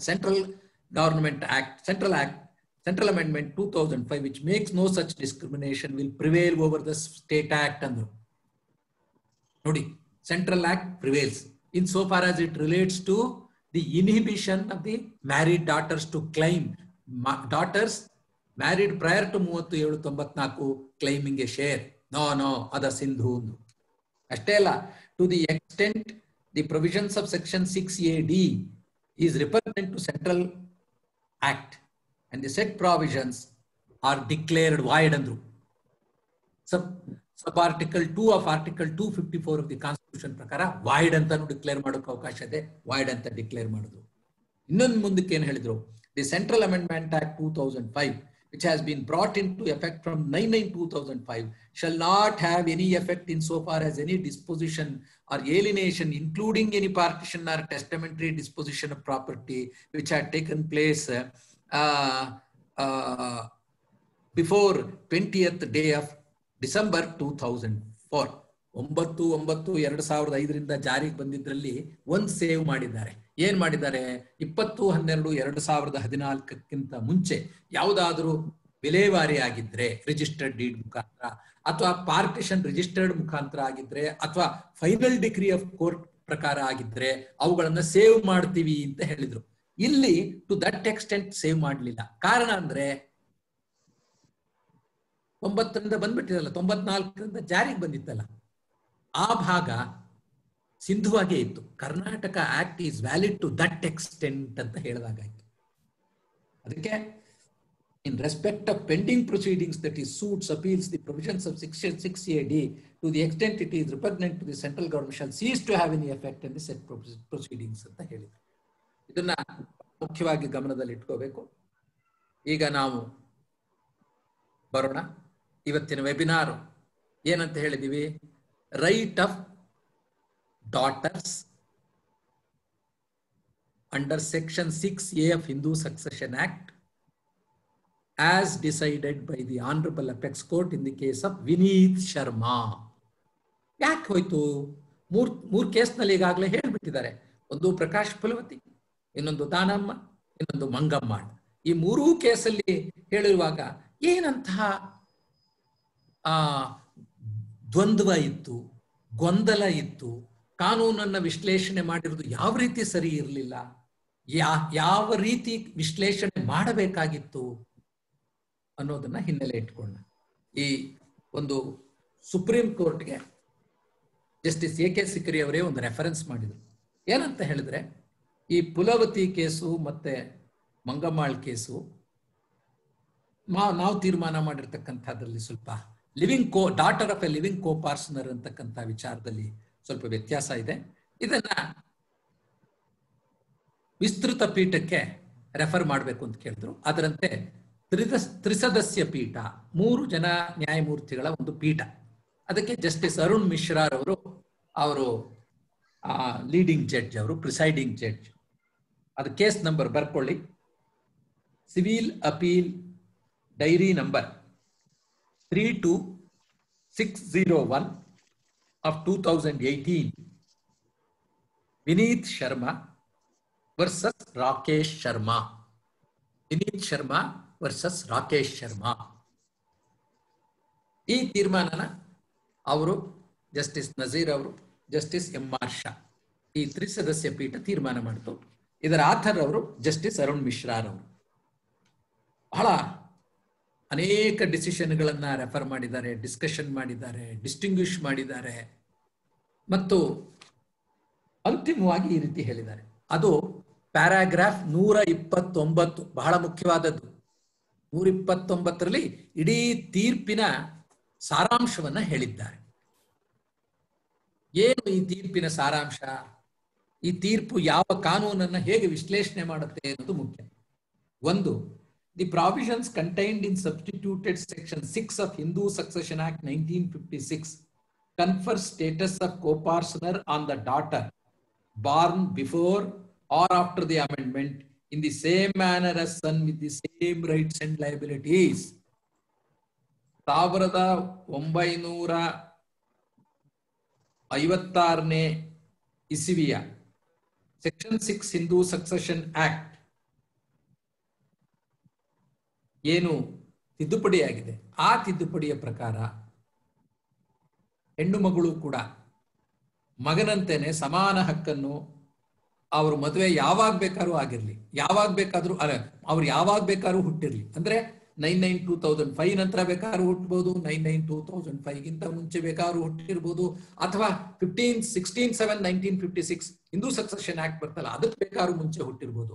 ಅವ್ರು ಯಾವಾಗ ಹುಟ್ಟಿದ್ರು ಅನ್ನೋದು ಮುಖ್ಯವಾದದ್ದಲ್ಲ. ಅಂತಹ ಹೆಣ್ಣು ಮಕ್ಕಳಿಗೆ ಪಿತರಾರ್ಜಿತವಾದ ಆಸ್ತಿಯಲ್ಲಿ ಸಮಾನವಾದ ಹಕ್ಕುಂಟು. ಆದ್ರೆ the rights can be claimed by the daughter born earlier with effect from 9/9/2005 with savings as provided in section 6(1) as to the disposition or alienation, partition or testamentary disposition which had taken place before 20th of December 2004. ಅಂದ್ರೆ ಇದು ಪೂರ್ವಾನ್ವಯವಾಗುತ್ತೆ 9/9/2005 ಇಸ್ವಿಯಿಂದ. ಆದ್ರೆ ಯಾವಾಗ ಬೇಕಾದ್ರೂ ಹುಟ್ಟಿರ್ಬೋದು, ಆ ಹೆಣ್ಣು ಮಕ್ಕಳು ಸಮಾನವಾದ ಹಕ್ಕನ್ನು ಪಡೆಯಲು ಅರ್ಹರಿರ್ತಾರೆ. ಒಂದೇ ಒಂದು ಕೇವಿಯಟ್ ಏನ್ ಹಾಕಿದ್ದಾರೆ ಅಂತ ಹೇಳಿದ್ರೆ, 20/12/2004ಕ್ಕಿಂತ ಮುಂಚೆ ಒಟ್ಟು ಕುಟುಂಬದ ಆಸ್ತಿ ಯಾವುದೇ ರೀತಿಯಲ್ಲಿ ಸೇಲ್ ಡೀಡ್ ಆಗಿರ್ಬೋದು, ಮಾರ್ಗೇಜ್ ಆಗಿರ್ಬಹುದು, ಅಥವಾ ಗಿಫ್ಟ್ ಆಗಿರಬಹುದು ಆಗಿದ್ರೆ, ಅಥವಾ ಒಟ್ಟು ಕುಟುಂಬದಲ್ಲೇ ಹಿಸ್ಸೆ ಆಗಿದ್ರೆ, ಆ ಹಿಸ್ಸೆ ಯಾವ ರೀತಿಯ ಒಟ್ಟು ಕುಟುಂಬದಲ್ಲೇ ಹಿಸ್ಸೆ ಆಗಿದ್ರೆ ಪ್ರಧಾನವಾಗಿ ರಿಜಿಸ್ಟರ್ಡ್ ಪಾರ್ಟಿಷನ್ ಡೀಡ್ ಮುಖಾಂತರ ಆಗಬಹುದು, ಅಥವಾ ಕೋರ್ಟ್ ನಲ್ಲಿ ಫೈನಲ್ ಡಿಗ್ರಿ ಮುಖಾಂತರ ಆಗಿರ್ಬೋದು. ಅಂತಹ ರೀತಿಯಾಗಿದ್ರೆ ಅವುಗಳನ್ನೆಲ್ಲ ಸೇವ್ ಮಾಡುತ್ತೆ, ಅವುಗಳನ್ನ ತೆಗೆದುಹಾಕೋ ಹಾಗಿಲ್ಲ. ಅವು they stand intact, they are unaffected ಅಂತ ಹೇಳಿದ್ರು. ಮೂರನೇದೇನು? Since the right of coparcenary is by birth, it is not necessary that the father coparcener should be living as on 9/9/2005. ಈ ಸೆಕ್ಷನ್ 6 ಅಮೆಂಡೆಡ್ ಸೆಕ್ಷನ್ 6 ಪ್ರಕಾರ ಸಮಾನವಾದ ಹಕ್ಕು ಪಡೆಯಲು ಅಂತಹ ಹೆಣ್ಣು ಮಕ್ಕಳ ತಂದೆ 9/9/2005 ಬದುಕಿರ್ಲೇಬೇಕು ಅನ್ನುವ ಕಾನೂನಿಲ್ಲ ಅಂದ್ರು. ಬದುಕಿರ್ಲೇಬೇಕು, ಬದುಕಿದ್ರೂ ಸಿಕ್ಕುತ್ತೆ ಅವ್ರಿಗೆ, ಬದುಕಿಲ್ದೆ ಹೋದ್ರೂ ಸಮಾನವಾದ ಹಕ್ಕನ್ನು ಪಡೆಯಬಹುದು ಅನ್ನೋದನ್ನ ಹೇಳಿದ್ದಾರೆ. ಆಮೇಲೆ the statutory fiction of partition created by proviso to section 6 of Hindu succession act 1956 as originally enacted did not bring about the actual partition or disruption of co-parsonery. The fiction was only for the purpose of ascertaining share of deceased co-parsoner when he was survived by a female heir of class 1 as specified in schedule to the Act 1956 or male relative of such female. The provisions of substituted section 6 are required to be given full effect. Notwithstanding that a preliminary decree has been passed, the daughters are to be given share in co-parsonery equal to that of a son in pending proceedings for final decree or in an appeal ಅಂತ ಹೇಳಿ. ಅಂದ್ರೆ ಇಲ್ಲಿ ನೋಡಿ, ಈಗ ಇದರ purpose ಇಷ್ಟೇ ಸ್ಥೂಲವಾಗಿ. ಒಂದು ಕೋಪಾರ್ಸನರಿ ಇದೆ, ತಂದೆನೋ ಅಥವಾ ಸಹೋದರನೋ ಯಾರೋ 9/9/2005 ಮುಂಚೆ ತೀರಿ ಹೋಗಿರ್ತಾರೆ ಅಂತ ಭಾವನೆ ಮಾಡೋಣ. ನಮ್ದೇನ್ ಕಲ್ಪನೆ, 9/9/2005 ಮುಂಚೆ ತೀರಿ ಹೋದ್ರೆ ಅನ್ಅಮೆಂಡೆಡ್ ಸೆಕ್ಷನ್ 6 ಪ್ರಕಾರನೇ ಆಗಬೇಕು, ಹೆಣ್ಣು ಮಕ್ಕಳಿಗೆ ಬರೋದಿಲ್ಲ. ಪಾರ್ಟಿಷನ್ ಆದಾಗ ಅವ್ರಿಗೆ ನೋಷನಲ್ ಪಾರ್ಟಿಷನ್ ಅಲ್ಲಿ ಬರುತ್ತೆ ಅಂತ ನಮ್ಮ ಕಲ್ಪನೆ ಅಲ್ಲ. ಅವ್ರು ಅದಕ್ಕೆ ಹೇಳಿದ್ರು, non, it is not a disruption of the joint family. It is only for the purpose of, it is a fiction. ಯಾತಕ್ಕೆ? To ascertain the share. ಅವತ್ತೇನಾದ್ರೂ ಹಿಸ್ಸೆ ಆದ್ರೆ ಅವತ್ತು ಯಾರಿಗೆ ಎಷ್ಟು ಬರುತ್ತೆ ಅಂತ ಅಷ್ಟಕ್ಕೆ ಮಾತ್ರವೇ ಹೊರತು ಈ ಹೆಣ್ಣು ಮಕ್ಕಳಿಗೆ ಸಮಾನವಾದ ಹಕ್ಕನ್ನ ತೆಗೆದುಹಾಕಕ್ಕೆ ಸಾಧ್ಯವಿಲ್ಲ. ಕಾರಣ ಅಂದ್ರೆ ಸಂಪೂರ್ಣವಾದ ಪ್ರಾತಿನಿಧ್ಯವನ್ನು ಕೊಡಬೇಕು ಅಂತ ಹೇಳಿದ್ರು. ಆಮೇಲೆ ಇನ್ನೊಂದೇನು ಹೇಳಿದ್ರು ಅಂದ್ರೆ, ಅಲ್ಲಿ ಸ್ಪೆಸಿಫಿಕ್ ಆಗಿ ಹೇಳ್ಬಿಟ್ಟಿದ್ದಾರೆ ಅಮೆಂಡೆಡ್ ಸೆಕ್ಷನ್ 6 ಅಲ್ಲಿ, ಪಾರ್ಟಿಷನ್ ಅಂದ್ರೆ ರಿಜಿಸ್ಟರ್ಡ್ ಪಾರ್ಟಿಷನ್ ಅಥವಾ ಕೋರ್ಟ್ ಪಾರ್ಟಿಷನ್ ಫೈನಲ್ ಡಿಗ್ರಿ ಮುಖಾಂತರ. ಯಾಕೆ ಅಂದ್ರೆ ಅದನ್ನ ಹೇಳಿದ್ರು ಅಂದ್ರೆ, ಕೆಲವು ಸರ್ತಿ ಪಾರ್ಟಿಷನ್ ಆಗಿದೆ ಅಂತ ಸಹೋದರರು ಅಥವಾ ತಂದೆನೂ ಸೇರ್ಕೊಂಡು ಏನಾದ್ರೂ ಮಾಡಿ ತಪ್ಸೋಕ್ಕೋಸ್ಕರ ಯಾವುದೋ ಒಂದು ಹಳೆ ಡೇಟ್ಗೆ ಒಂದು ಕ್ರಿಯೇಟ್ ಮಾಡ್ಬೋದಾಗಿತ್ತಲ್ಲ, ಏನೋ ಪಾಲ್ಪಟ್ಟಿ ಅಂತನೋ ಮತ್ತೊಂದು ಏನಾದ್ರು ಮಾಡಬಹುದಲ್ಲ. ಅದನ್ನ ಅವಾಯ್ಡ್ ಮಾಡೋ ದೃಷ್ಟಿಯಿಂದ ನ್ಯಾಯಯುತವಾಗಿ ಇವರಿಗೆ ದೊರಕಬೇಕಾದಂತ ಸಮಾನ ಹಕ್ಕವನ್ನ ಎಲ್ಲಿ ತೆಗೆದು ಹಾಕ್ಬಿಡ್ತಾರೋ ಅನ್ನೋ ಒಂದು ಭಯದಿಂದ ಆ ರೀತಿ ಮಾಡಿದ್ರು. ಆದ್ರೆ ಇನ್ನೊಂದು ಏನ್ ಹೇಳಿದ್ರು ಅಂದ್ರೆ, ಅದು they are the perfect modes of partition, but still if an oral partition has taken place, that can also be proved by demonstrating effective documentary evidence ಅಂತ. ಹೇಗೆ ಮಾಡೋದು ಅದನ್ನ ನೋಡಿ, ಹಿಂದೂಗಳಲ್ಲಿ ಬಾಯಿ ಮಾತಿನಲ್ಲೂ ಹಿಸ್ಸೆ ಮಾಡ್ಕೋತಾರೆ. ಕೆಲವು ಸಾರ್ತಿ ವಿಲೇಜ್ ಅಕೌಂಟೆಂಟ್ ಹತ್ರ ಹೋಗ್ಬಿಟ್ಟು ಸರ್ವೆ ನಂಬರ್ 8 ನನಗ್ ಬರ್ಲಿರಿ, ಸರ್ವೆ ನಂಬರ್ 9 ನನ್ನ ತಮ್ಮನಿಗೆ ಕೊಡ್ರಿ, ಸರ್ವೆ ನಂಬರ್ 10 ನಮ್ಮ ಅಣ್ಣನಿಗೆ ಕೊಡ್ರಿ ಅಂತ ಅವರು ಬಾಯಿ ಮಾತಿನ ಮೇಲೆ ಹೇಳಿಕೆ ಮಾಡಿ 16 ವರ್ಷಗಳು ಅನುಭವಿಸಿ ಅದನ್ನ ನಂತರ ಕೆಲವು ಸರ್ತಿ ಬ್ಯಾಂಕ್ಗಳಿಗೆ ಆಧಾರ ಮಾಡಿರ್ತಾರೆ, ಅವರವ್ರು ಬಂದ್ ಹಿಸ್ಸೆನ ಅಥವಾ ಮಾರಾಟನೂ ಮಾಡಿರ್ತಾರೆ. ಅಂತಹ ರೀತಿಯ ಒಪ್ಪಬಹುದಾದ ದಾಖಲಾತಿ ಸಾಕ್ಷ್ಯ ಇದ್ರೆ ಪ್ರೂವ್ ಮಾಡಬಹುದು ಅಂತ. ಯಾಕೆಂದ್ರೆ ಹಿಂದೂ ಲಾನಲ್ಲಿ ಒಂದು ಕಾನ್ಸೆಪ್ಟ್ ಇದೆ, a Hindu family is presumed to be joint till the contrary is proved. ಒಂದು ಹಿಂದೂ ಕುಟುಂಬ ಅಂದ್ರೆ ಅದರ ಅವಿಭಕ್ತತೆ ಅಂತಾನೆ ಪೂರ್ವ ಭಾವನೆ ಮಾಡ್ಲಾಗ್ತದೆ. ಯಾರು ಇಲ್ಲ ಇದು ಕುಟುಂಬ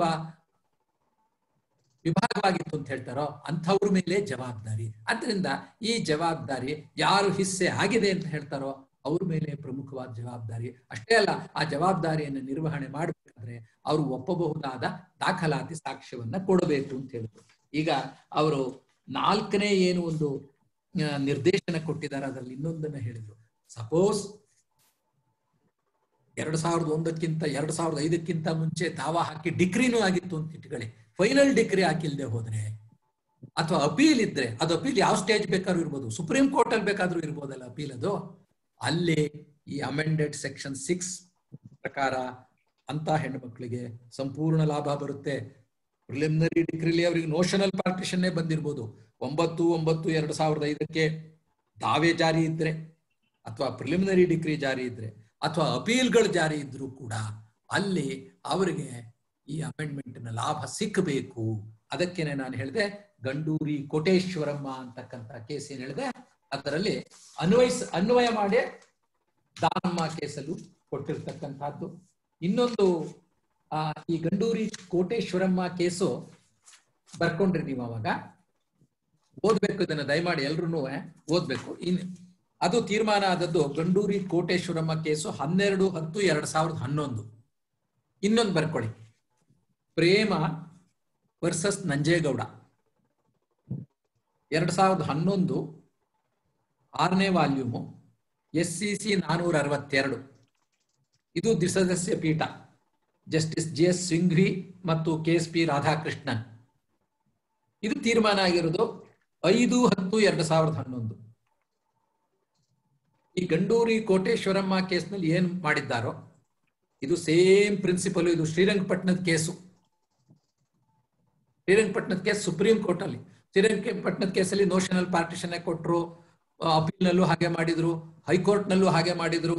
ಅಷ್ಟೊತ್ತಿಗೆ ಅಮೆಂಡ್ಮೆಂಟ್ ಬಂದಿತ್ತು. ಸುಪ್ರೀಂ ಕೋರ್ಟ್ನವ್ರು ಹೇಳಿದ್ರು, ಇಲ್ಲಪ್ಪ, ಈ ಮೊಕದ್ದಮೆ ಇನ್ನೂ ಅಸ್ತಿತ್ವದಲ್ಲಿ ಇದ್ದಾಗ್ಲೇನೆ, ಫೈನಲ್ ಡಿಗ್ರಿಗೋಸ್ಕರ ಪೆಟಿಷನ್ ಇದ್ದಾಗ್ಲೇನೆ ಅಮೆಂಡ್ಮೆಂಟ್ ಬಂದಿದೆ, ಆದ್ರಿಂದ ಅವರಿಗೆ ಸಮಾನವಾದ ಹಕ್ಕು ಕೊಡ್ಲೇಬೇಕು ಅಂತ ಹೇಳಿ ಪ್ರೇಮ ಕೇಸ್ನಲ್ಲಿ ಪ್ರೇಮ ನನಗೆ ಕೊಟ್ರು.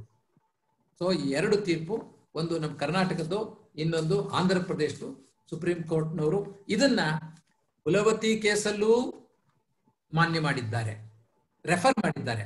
ಆದ್ರೆ ಇದನ್ನ ಬಹಳ ಚೆನ್ನಾಗಿ ಅನ್ವಯಿಸಿರುವುದು ಯಾವುದು ಅಂದ್ರೆ ದಾನಮ್ಮ ಕೇಸಲ್ಲಿ ಅನ್ವಯಿಸಿದ್ದಾರೆ. ಅದಕ್ಕೇನೆ ಯಾವುದೇ ಒಂದು ಡಿಸಿಷನ್ ಓದ್ಬೇಕಾದ್ರೆ, ನಾನು ಯಾರು ಯಂಗ್ಸ್ಟರ್ಸ್ ಲಾಯರ್ಸ್ ಇರ್ತಾರೆ ಅವರು ಸಂಪೂರ್ಣವಾಗಿ ಮೊದಲಿನಿಂದ ಕಡೆ ತನಕ ಓದ್ಕೋಬೇಕು. ಅದರಲ್ಲಿ ಯಾವ್ಯಾವ ಡಿಸಿಷನ್ಗಳನ್ನ ರೆಫರ್ ಮಾಡಿದ್ದಾರೆ, ಡಿಸ್ಟಿಂಗ್ವಿಷ್ ಮಾಡಿದಾರ, ಡಿಸೆಂಟ್ ಮಾಡೋಕೆ ಏನಾರು ಅವಕಾಶ ಇದೆಯಾ, ಫಾಲೋ ಮಾಡಿದಾರ, ಫಾಲೋ ಅನ್ನೋಕೆ FOL ಅಂತ ಬರೆದಿರ್ತಾರೆ, ಡಿಸ್ಟಿಂಗ್ವಿಷ್ಗೆ DIS ಅಂತ ಬರೆದಿರ್ತಾರೆ, DIST ಅಂತ ಬರೆದಿರ್ತಾರೆ, ಡಿಸೆಂಟ್ ಆದ್ರೆ DISS ಅಂತ ಬರೆದಿರ್ತಾರೆ. ಡಿಸೆಂಟ್ ಮಾಡ್ಬೇಕಾದ್ರೆ 2 ಜನರು ಕೊಟ್ಟ ತೀರ್ಪನ್ನ ಇನ್ನೊಂದು ಸಬ್ಸಿಕ್ವೆಂಟ್ ಇನ್ನೊಂದು 2 ಜನ ಕೊಟ್ಟ ತೀರ್ಪು ಡಿಸೆಂಟ್ ಮಾಡೋಕ್ಕಾಗಲ್ಲ. ಅವ್ರಿಗೆ ಅನುಮಾನ ಬಂದ್ರೆ ರೆಫರ್ ಮಾಡಬಹುದು ಲಾರ್ಜರ್ ಬೆಂಚ್. ಇಷ್ಟು ನಾವು ಮನಸ್ಸಿನಲ್ಲಿ ಇಟ್ಕೊಳ್ಬೇಕು. ಅಂದ್ರೆ 3 ಕಾಲಘಟ್ಟಗಳು. ಒಂದು 16/7/56, I think 16/7/56 is the date on which probably, I think ಏನಾರು ತಪ್ಪಿದ್ರೆ ನೋಡಿ, that is the date on which Hindu Succession Act came into force. It is a central act. Section 6 ಪ್ರಕಾರ ಅಲ್ಲಿ ಸರ್ವೈವರ್ಶಿಪ್ಪೇ ಇತ್ತು. ಹಿಂದೂ ಲಾ ಪ್ರಕಾರ ಏನಿತ್ತು, ಸರ್ವೈವರ್ಶಿಪ್ಪೇ. ಆದ್ರೆ ಅಲ್ಲಿ ಒಂದು ಫಸ್ಟ್ ಪ್ರೊವೈಸೋದಲ್ಲಿ ಯಾರಾದ್ರೂ ಕ್ಲಾಸ್ 1 ಫೀಮೇಲ್ ರಿಲೇಟಿವ್ ಇದ್ರೆ ಅವಾಗ ಸಕ್ಸೆಷನ್ ಪ್ರಕಾರ ಆಗ್ತದೆ, ಹಿಂದೂ ಸಕ್ಸೆಷನ್ ಆಕ್ಟ್ ಪ್ರಕಾರ ಆಗ್ತದೆ ಅಂತಂದ್ರು. ಆ ಸಕ್ಸೆಷನ್ ಮಾಡುವಾಗ ನೋಷನಲ್ ಪಾರ್ಟಿಷನ್ ಆಗ್ತಾ ಇತ್ತು. ಅಂದ್ರೆ ಈಗ ನಾವು ತಿಳ್ಕೊಳ್ಳೋಣ, ಒಬ್ಬ ತಂದೆ, 2 ಮಕ್ಕಳು, ಗಂಡು ಮಕ್ಕಳು, ಒಬ್ಳು ಹೆಣ್ಣು ಮಗಳು, ಹೆಂಡತಿ, ಇಷ್ಟು ಜನ ಇದ್ದು ತಂದೆ ಸತ್ತು ಹೋಗ್ಬಿಟ್ರೆ 56 ನಂತರ ಅವನು ಸಾಯೋದಕ್ಕಿಂತ ಮುಂಚೆ ತಂದೆ ಮಕ್ಕಳು ಹಿಸ್ಸೆ ಮಾಡ್ಕೊಳ್ತಾ ಇದ್ರು ಅಂತ ತೀರ್ಮಾನ ಮಾಡಿ ಒಟ್ಟು ಕುಟುಂಬದ ಪಿತ್ರಾರ್ಜಿತ್ವಾದ ಆಸ್ತಿಯಲ್ಲಿ 3 ಹಿಸ್ಸೆ ಮಾಡ್ತಾ ಇದ್ರು. ತಂದೆ 3ನೇ ಒಂದು, ಸತ್ತು ಹೋಗಿದ್ರು ಕೂಡ ಅವನು ಬದುಕಿದ್ದಾಗ ಒಂದು ಪಾರ್ಟಿಷನ್ ಆಯ್ತು ಅಂತ ಭಾವನೆ ಮಾಡ್ತಾ ಇದ್ರು, ಪ್ರಿಸ್ಯೂಮ್ ಮಾಡ್ತಾ ಇದ್ರು. ಇನ್ನೆರಡು 3ನೇ ಒಂದು ಮಕ್ಕಳಿಗೆ.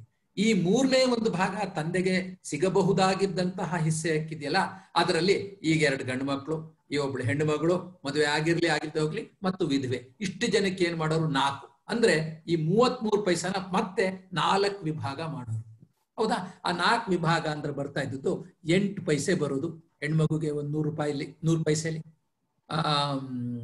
ಮತ್ತೆ ವಿಧವೆಗೆ 8 ಪೈಸೆ ಬರೋದು, ಇವ್ರಿಗೆ 8 ಪೈಸೆ ಬರೋದು.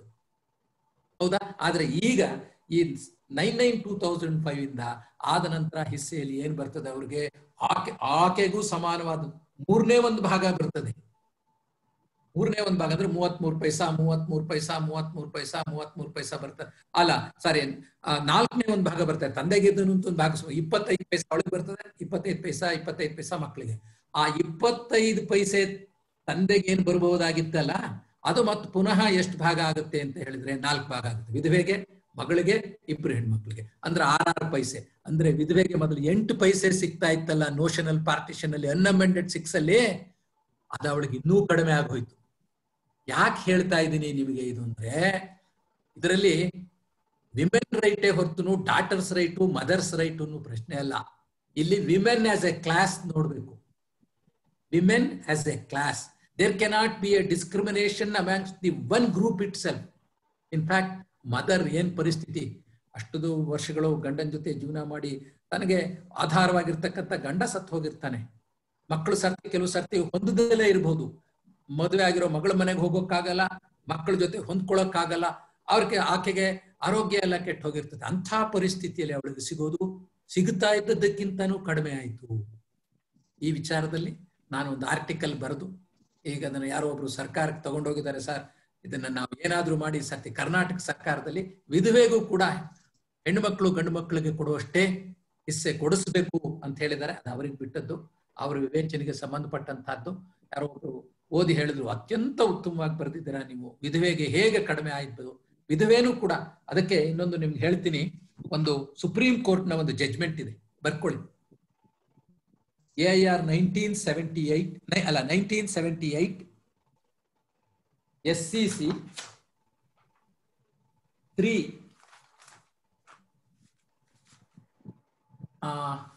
ಬಹುಶಃ 483 Gurupadappa Khandappa ಮೊಗದಂ versus ಹೀರಾಭಾಯ್.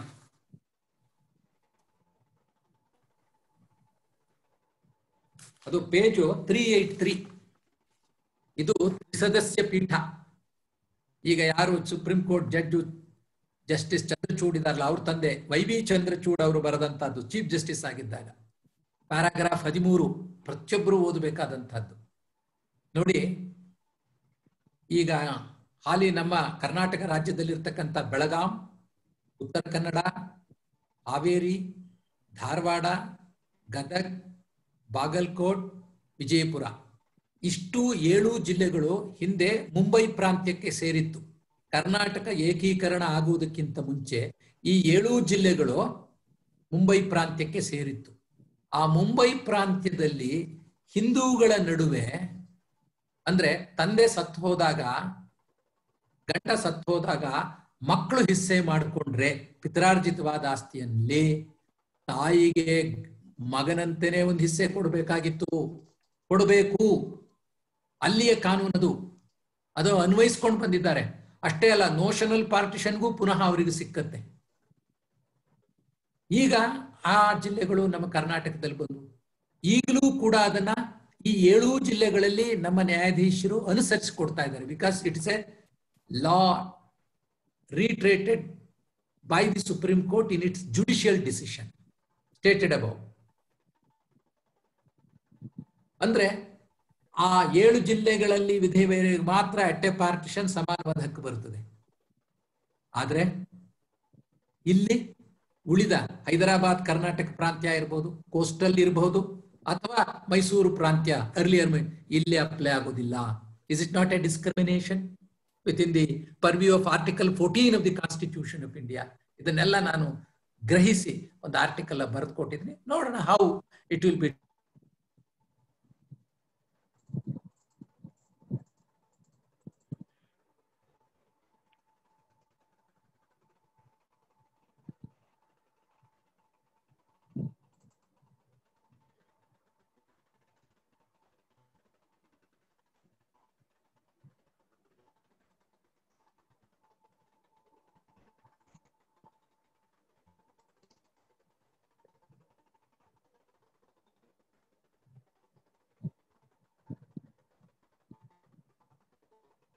taken to the logical end. ನಾವು ಏನಾದರೂ ರಿಟೈರ್ ಆದ ಫಾರ್ ದಿ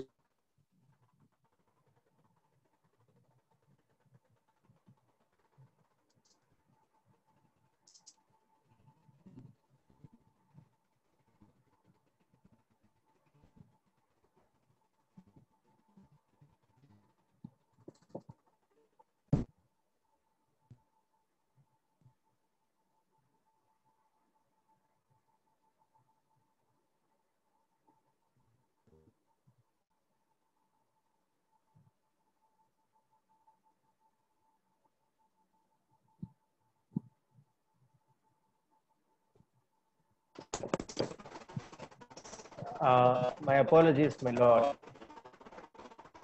ಸರ್ ಅದು ಅನ್ಮ್ಯೂಟ್ ಆಗಿದೆ. ಅನ್ಮ್ಯೂಟ್ ಮಾಡ್ಕೋಬೇಕು ತಾವು. ಸಡನ್ ಆಗಿ ಮ್ಯೂಟ್ ಆಗ್ಬಿಟ್ಟಿತ್ತು. Last 2-3 minutes I think we miss the presentation. ಈಗ ನಾನು 3 ಕಾಲಘಟ್ಟ ಹೇಳಿದೆ. ಒಂದು 16/7/56 ಹಿಂದೂ ಸಕ್ಸೆಷನ್ ಆಕ್ಟ್ ಬಂತು. ಅದಕ್ಕಿಂತ ಮುಂಚೆ ಶಾಸ್ತ್ರಿಕ್ ಹಿಂದೂ ಲಾ ಇತ್ತು. ಆಗ ಬರೀ ಸರ್ವೈವರ್ಶಿಪ್ ಇತ್ತು, ಸಕ್ಸೆಷನ್ ಇರ್ತಿರ್ಲಿಲ್ಲ. ಸಕ್ಸೆಷನ್ ಆಕ್ಟಿನ ಪ್ರಿನ್ಸಿಪಲ್ಸ್ ಇರ್ತಿರ್ಲಿಲ್ಲ. 16/7/56 ನಂತರ ಕೇಂದ್ರ ಕಾಯ್ದೆ, ಹಿಂದೂ ಸಕ್ಸೆಷನ್ ಆಕ್ಟ್, ಉತ್ತರಾಧಿಕಾರ ಕಾಯ್ದೆ ಬಂತು. ಅಲ್ಲಿಂದ ಆ ಒಂದು ಕಾಲಘಟ್ಟ ಎಲ್ಲಿವರೆಗೆ 30/7/94 ಕರ್ನಾಟಕ ರಾಜ್ಯದಲ್ಲಿ, ನಮ್ಮ ರಾಜ್ಯದಲ್ಲಿ ಸೆಕ್ಷನ್ 6 ಅನ್ನ ಅಮೆಂಡ್ ಮಾಡಿದ್ರು. ಸೆಕ್ಷನ್ 6A ಅಂತ ಹಿಂದೂ ಹೆಣ್ಣು ಮಕ್ಕಳಿಗೆ ಸಮಾನವಾದ ಹಕ್ಕು ಪಿತ್ರಾರ್ಜಿತವಾದ ಆಸ್ತಿಯಲ್ಲಿ ದೊರಕತಕ್ಕದ್ದು ಅಂತ ಹೇಳಿದ್ರು.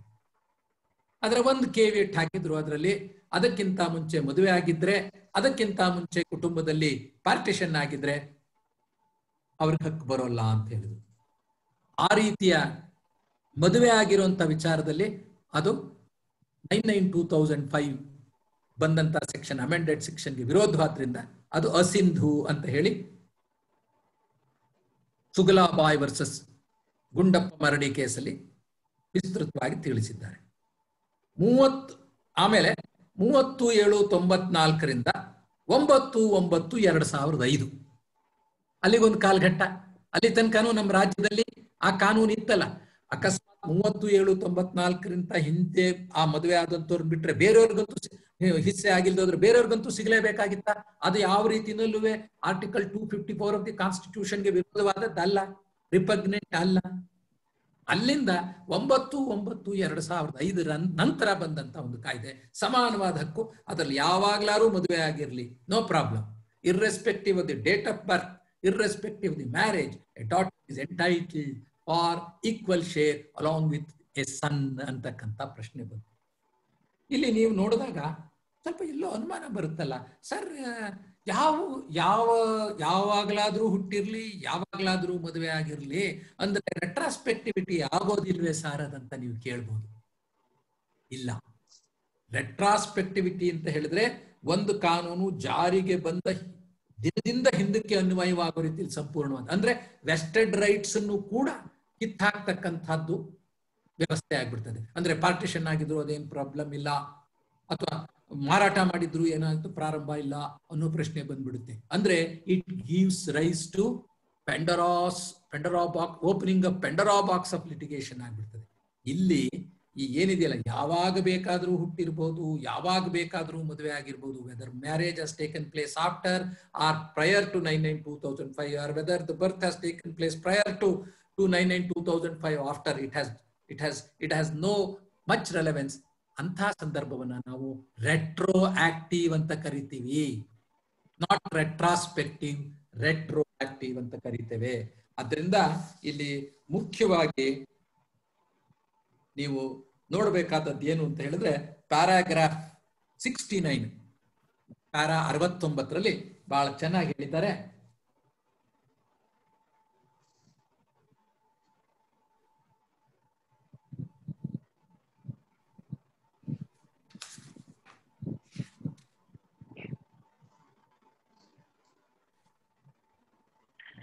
ನೋಡಿ, ಅದಕ್ಕೆ paragraph 68 ಓದ್ಬಿಡ್ತೀನಿ.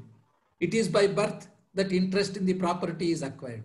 Devolution on the death of a co-partner before 1956 used to be only by survivorship. After 1956, women could also inherit in exigencies mentioned in the proviso to unamended section 6. Now, important, now by a legal fiction, daughters are treated as co-partners. No one is made co-partner by devolution of interest. It is by virtue of birth or by way of adoption. Obviously, within the permissible degrees, a person is to be treated as co-partner and not otherwise. The argument that if the father or any other co-partner died before the Amendment Act 2005 in the interest of the father or the other co-partner would have already emerged in the surviving co-partnership, and there was no co-partner alive from whom the daughter would succeed. We are unable to accept this submission. ಅಂದ್ರೆ ಈ living ಕೋಪಾರ್ಟ್ನರ್ ಇದ್ರೆ ಮಾತ್ರ ಆಕೆಗೆ ಬರ್ತದೆ ಅಂತ ಹೇಳಿದ್ರಲ್ಲ, ಅದನ್ನ we don't accept that submission. ಆ ದೃಷ್ಟಿಯಿಂದ Kulavati case, Danamma case, ಮಂಗಮ್ಮಾಳ್ case ಸರಿಯಾಗಿ ಹೇಳಲಿಲ್ಲ, ತಪ್ಪದು ಅಂದ್ರು. ಅಷ್ಟೇ ಅಲ್ಲ, ಇನ್ನೂ ಮುಂದಕ್ಕೆ ಹೇಳಿದ್ರು, ಇದೇ ಜಡ್ಜ್ಮೆಂಟ್ ಅಲ್ಲಿ ಏನ್ ಹೇಳಿದ್ರು ಅಂದ್ರೆ, ಈ ಏನು ಡಿಸ್ಕ್ರಿಮಿನೇಷನ್ ಮಾಡಿದ್ರು ಮ್ಯಾರಿಡ್ ಡಾಟರ್ಸ್ ಅನ್ಮ್ಯಾರಿಡ್ ಡಾಟರ್ಸ್ ಅಂತ ತಮಿಳ್ನಾಡು ಆಕ್ಟ್ ಅಲ್ಲಿ 89 ಬರೋಕ್ ಮುಂಚೆ, ಅದು ಕೂಡ that discrimination is also already taken away. ಆ ಲೀಗಲ್ ಪಾಯಿಂಟ್ ನ ನಮ್ಮ ಹೈಕೋರ್ಟ್ ನಲ್ಲಿ ಏಕಸದಸ್ಯ ಪೀಠ ಜಸ್ಟಿಸ್ ಜಗನ್ನಾಥನ್ ಅವರು ಸುಗಲಾಪಾಯ್ ವರ್ಸಸ್ ಗುಂಡಪ್ಪ ಮರಡಿ ಕೇಸಲ್ಲಿ ವೇ ಬ್ಯಾಕ್ ಇನ್ 2007 ಹೇಳಿದ್ದಾರೆ. In the light off the provisions of article 254 of the constitution of India. ಅಂದ್ರೆ ನೋಡಿ, ಸಿವಿಲ್ ಕೋರ್ಟ್ ನಲ್ಲಿ ಲಾಯರು ಕೆಲಸ ಮಾಡೋರು. ಸ್ವಾಮಿ ನಮಗೆ ಯಾಕೆ ಬೇಕು ಸ್ವಾಮಿ constitution?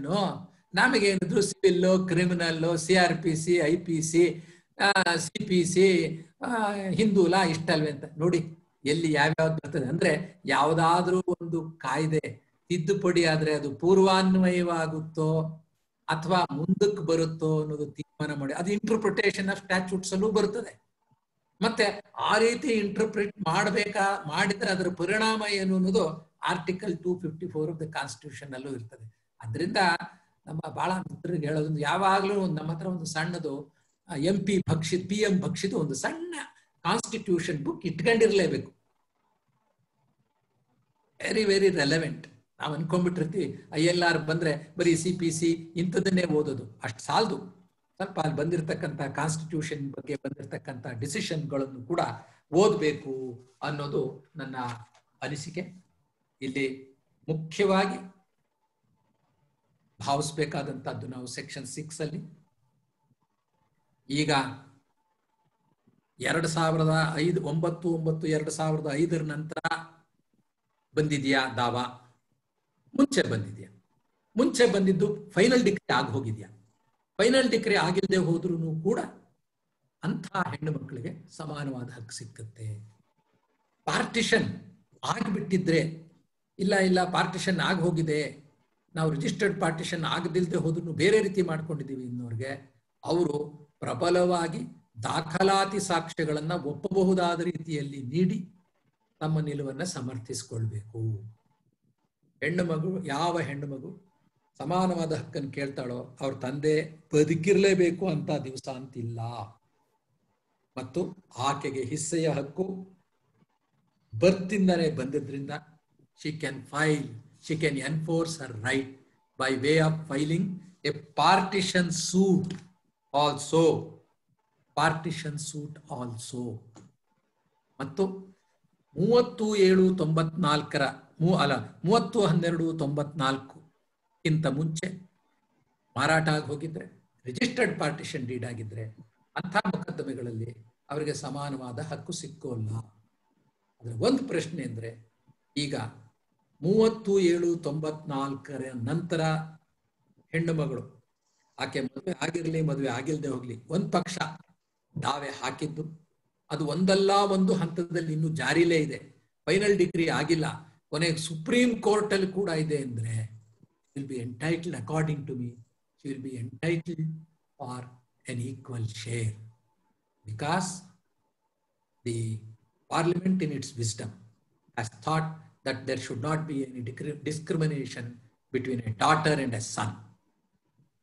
And I have already explained that there should not be any discrimination amongst the women themselves. And if such discrimination is made, it is opposed to Article 14 of the Constitution of India.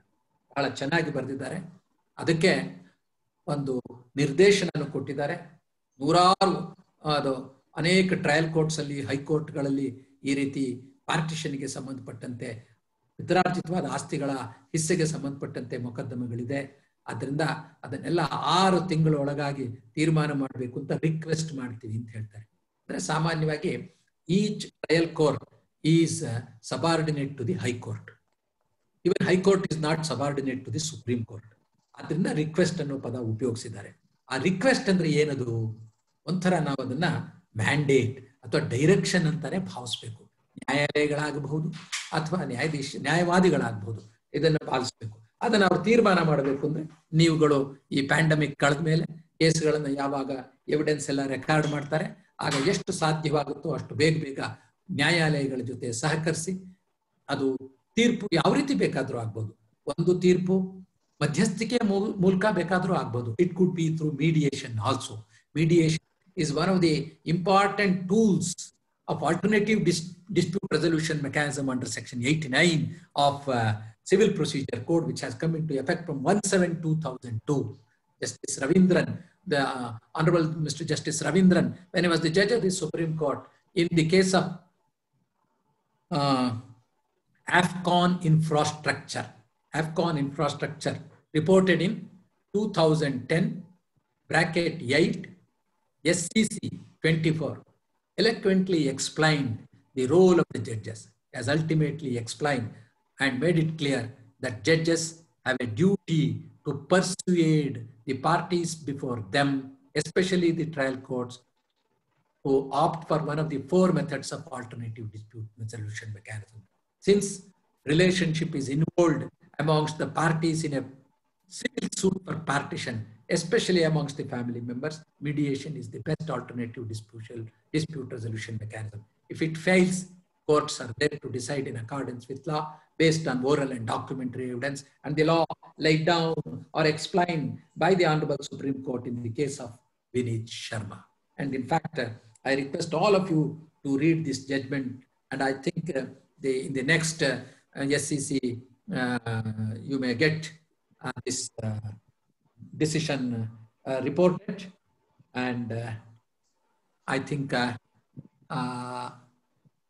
have tried to cover within an hour. If you have any, I have only triggered your mind to think in larger perspective. It will propel you to newer heights. Make a thorough study of all the decisions I have quoted. And one more decision I would like to mention is AIR 1957 SC 540 Garikapati Veerayya versus Subbaiah Chowdhury. It is a constitution bench judgment. Paragraph 23 is very clear. Constitution bench means presided over by 5 or more judges of the Supreme Court. It is called as constitution bench. Very eloquently decided in paragraph 23, it is held that the law applicable as on the date of the commencement of the litigation would be applicable. One of the decisions, keep that also in mind. The law explained by the Honorable Supreme Court in Prema versus Nanjayegowda and Ganduri K. Koteshwaramma, which provides even a daughter who had filed suit prior to 2005 would also be entitled for an equal share, provided no final decree is drawn. Whatever may be the stage of the pendency of the case, the case may be pending by way of an appeal in the Supreme Court also. Taking all this into consideration, the Honorable Supreme Court has eloquently explained and laid down the law. I think that therefore I have not referred to all the niceties gone into by the Honorable Supreme Court. It's a very, though it's a lengthy decision, it has adverted to, if you read that decision, you will come to know major portion of the concepts of Hindu law: co-personary, partition, legal fictions, prospectivity, retrospectivity, retroactivity, survivorship, succession, incidents of succession. All these concepts have been very neatly explained in simple language. Make a thorough study of the same. If any of you have some clarification or even questions also, I'd be very happy to do it. Make use of the time available in pandemic period. Don't be afraid of. Cases are not too far up. Pandemic will definitely come down. The curve will definitely come down. Days are not too far up when the courts will allow footprints and the parties to enter into witness box, examine and cross-examine, and you will have the same thrill as you used to feel 4 or 5 months earlier. And this is, in fact, in a way, an opportunity for all the advocates to work hard, know more about law, and assist the courts in giving a full-fledged decision. Thank you. Thank you, sir, for an extremely informative presentation. Can we now move on to the Q&A session, sir?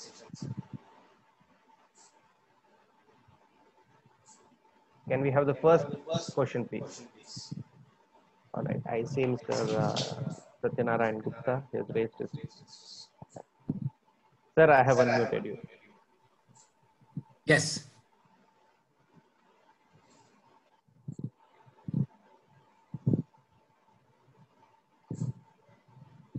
Hello. Sir, I have unmuted you. Oh. You may proceed with your question. ನಮಸ್ಕಾರ sir, ಚೆನ್ನಾಗಿದ್ದೀರಾ? ಓ ಗುಪ್ತರೆ, ಹೇಗಿದ್ದೀರಾ? ಬಹಳ ನಮಸ್ಕಾರ. Nice to see you sir, very nice to see you. ಈಗ ನೀವು notional partition ಆದಾಗ ಹೆಂಡತಿಗೆ ಈಕ್ವಲ್ ರೈಟ್ ಕೊಡ್ಬೇಕು ಅಂತ ಒಂದು ನಿಮ್ಮ ಅಭಿಪ್ರಾಯ. ತಾವು ಒಂದು ಕಾಳಜಿನ ತೋರಿಸಿದ್ದೀರಾ. ಹೆಂಡತಿ ಕೊಟ್ರೆ ತಾಯಿಗೆ ಯಾಕೆ ಕೊಡಬಾರ್ದು? ತಾಯಿಗೆ ಯಾಕೆ ಕಾಳಜಿ ತೋರಿಸಬಾರ್ದು? ತಾಯಿ ಮುದುಕಿ ಅಂದ್ರೆ ಆತನ ತಾಯಿ ಇದ್ರೆ, ಅಂದ್ರೆ ಪಾಪ ಬದುಕಿಲ್ದೆ ಕೊಡ್ಬೋದು, ಅದರಲ್ಲಿ ಏನು ಅನುಮಾನನೇ ಇಲ್ಲ. ಕಾರಣ ಅಂದ್ರೆ ನಾನು ಆಗ್ಲೇ ಹೇಳ್ಬಿಟ್ಟಿನಿ, there can be a discrimination amongst the women themselves. She may be the wife of the deceased co-partner. She may be the mother of the deceased co-partner. ಸಾಮಾನ್ಯವಾಗಿ ಒಂದ್ ಭಾವನೆ ಏನು ಅಂದ್ರೆ, ಈ ಒಬ್ಬ ಇಷ್ಟೆಲ್ಲ ಹಿಸ್ಸೆ ಆಗೋ ಹೊತ್ತಿಗೆ ಅಂತ ಅವ್ರು ಕಡಿಮೆ ಇರ್ತಾರೆ ಅನ್ನೋ ಒಂದು ದೃಷ್ಟಿಯಿಂದ ಅದು ಬರ್ದಿದ್ದೀನಿ. As you rightly said, even the mother of the deceased Karta would be entitled for equal share. Well, thank you, sir. Next question. ಇದರಲ್ಲಿ ಈಗ 2005 ಆಕ್ಟ್ ಅಲ್ಲಿ 20 ಡಿಸೆಂಬರ್ 2004 ತನಕ ಟ್ರಾನ್ಸಾಕ್ಷನ್ ಸೇವ್ ಮಾಡಿದ್ದಾರೆ. An account of this ಅನೇಕ transactions ಆಗಿರುತ್ತೆ. On the basis of this 2005 Act, many transactions have been affected. ಇವಾಗ an account of this Vinisha judgment,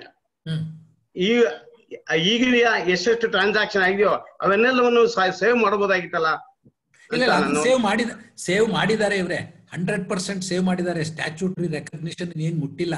ಆದ್ರೆ ಒಂದು ಕೇವಿಯಟ್ ಏನ್ ಹಾಕಿದ್ರು ಅಂದ್ರೆ, suppose a oral partition can also be proved by adducing effective, satisfactory, documentary evidence ಅಂತ ಹೇಳ್ತಾರೆ. Burden ಅವ್ರ ಮೇಲೆ ಹಾಕಿದ್ದಾರೆ. ಸಪೋಸ್ ಈಗ ಅವರು ಹಿಸ್ಸೆ ಆಗಿ ಹೋಗಿದೆ ಅಂತ ಇಟ್ಕೊಳ್ಳಿ. ಹಿಸ್ಸೆ ಆಗಿದ್ರೆ ಓರಲ್ ಅಲ್ಲೂ ಹಿಸ್ಸೆ ಮಾಡ್ಕೋತಾ ಇದ್ರಲ್ಲ. ನಾನು ಆಗ್ಲೇ ಹೇಳಿದೆ, ವಿಲೇಜ್ ಅಕೌಂಟೆಂಟ್ ಮುಂದೆ ಹೋಗಿ ಅವ್ರು ಹಿಸ್ಸೆ ಮಾಡಿಸಿ ಅದರಂತೆ ಖಾತೆ ಎಲ್ಲ ಆಗಿ ವರ್ಷಾನ್ಗಟ್ಲೆಯಿಂದ ಕಂದಾಯ ಕಟ್ಟಿ ಸಂದರ್ಭ ಬಂದಾಗ ಬ್ಯಾಂಕ್ಗಳಿಗೆ ಆಧಾರ ಮಾಡಿ ಸಾಲ ತಗೊಂಡು, ಅಥವಾ ಯಾವುದೋ ಒಂದು ಪ್ರಾಪರ್ಟಿನ ಈ ರೀತಿ ಬಂದ್ ಪ್ರಾಪರ್ಟಿನ ಮಾರಾಟ ಮಾಡಿಬಿಟ್ಟಿದ್ರೆ, they are all incidents of oral partition being effectively taken place, being acted upon ಅಂತ. ಅಲ್ಲಿ ಸೇವ್ ಆಗುತ್ತೆ ಇವ್ರೆ. ಅದೇನಂದ್ರೆ ಸಂದರ್ಭ ಅಂದ್ರೆ ಜುನಿಯನ್ ಕೇಸ್ ಇರ್ತದಲ್ಲ, ಕೆಲವು ಜುನಿಯನ್ ಕೇಸು, ಅದಕ್ಕೋಸ್ಕರ ಅವಕಾಶ ಕೊಟ್ಟಿದ್ದಾರೆ ಅಷ್ಟೇ. ಅದು ವೆರಿ ಫ್ಯೂ ಸರ್ಕಮ್ಸ್ಟೆನ್ಸಸ್ ಅಲ್ಲಿ ಬರ್ತಕ್ಕಂಥ. Thank you, sir. Thank you, sir. We have Mr. Kamala Charan who has a question. I have unmuted you. Sir, you may pose your question quickly. Yes. Sir, good evening. Good evening, Kamal. How are you, sir? Thanks. Very nice to hear you, sir. Extremely erudite explanation of the position of law, sir. Sir, my question is relating to the relationship between the 1994 amendment of the Act by the state of Karnataka and the Central Amendment of 2005. Now, I have two questions in this. Now, is it the position of law that by virtue of the Central Amendment of 2005, the entire amendment of 1994 of the State Act is now inoperative? No, it doesn't say like that. In Sugalabai versus Gundappa Maradi, the single bench decision, I think it is not reversed anywhere. It is not reversed, or that holds the field. What they have said is only that portion of the act which inhibits a daughter married prior to 3794 claiming partition ಅಂತ ಹೇಳಿದ್ರಲ್ಲ, that's also ಬ್ಯಾಡ್ ಇಲ್ಲ ಅಂತ ಹೇಳಿದ್ದಾರೆ ನೋಡಿ, keeping in view of article 254. ನನ್ನ ಪ್ರಕಾರ ಇವರೇ ಆ ಅವಧಿಯಲ್ಲಿ ಬರುತ್ತಲ್ಲ 3794 2005 ತನಕ ಬರುವಂತ ಜಾಗದಲ್ಲಿ ಇದ್ರೂ our state amendment was intact for all purposes except this inhibition of the marriage. You can definitely argue this point, according to me. You can definitely argue this point and make. So the Karnataka amendment has not, it does not become completely redundant. Inoperative ಆಗೋದಿಲ್ಲ. ಆಮೇಲೆ I think Justice Suraj Govindraj and Justice Nagaratna ಅವರು ಹೊಸ judgment ಒಂದು ಮಾಡಿದ್ದಾರೆ. Of course it's a very lengthy decision, but they have also virtually ಅವರು ಬಹಳ nice ಆಗಿ 3 periods ಮಾಡಿದ್ದಾರೆ. ಶಾಸ್ತ್ರಿಕ್ಲಾ law from 16/7/1956 up to 3794 to 2005 and thereafter ಚೆನ್ನಾಗಿ ಮಾಡಿದ್ದಾರೆ. In fact, they have also virtually followed this Gundappa Maradi's case. They have nowhere they have stated that the State Act becomes inoperative.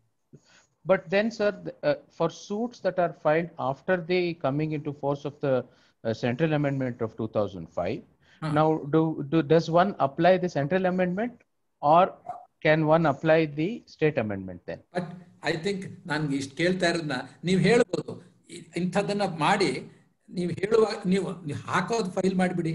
ನೀವು share ಹಿಂದೆ ಆಗಿದ್ರು, ಹಿಂದೆ ಸತ್ತು ಹೋಗಿದ್ರು ಕೂಡ, suppose ನಾನು ಹೇಳೋದು Kamal, you are right. A lady who was not married as on 37/94. Correct. Married after 37/94, she doesn't, ಅವರ ಅಪ್ಪ ಅಲ್ಲಿ ಸತ್ತೋಗಿರ್ತಾರೆ. She doesn't exercise the right ಅಂತ ಇಟ್ಕೊಂಡ.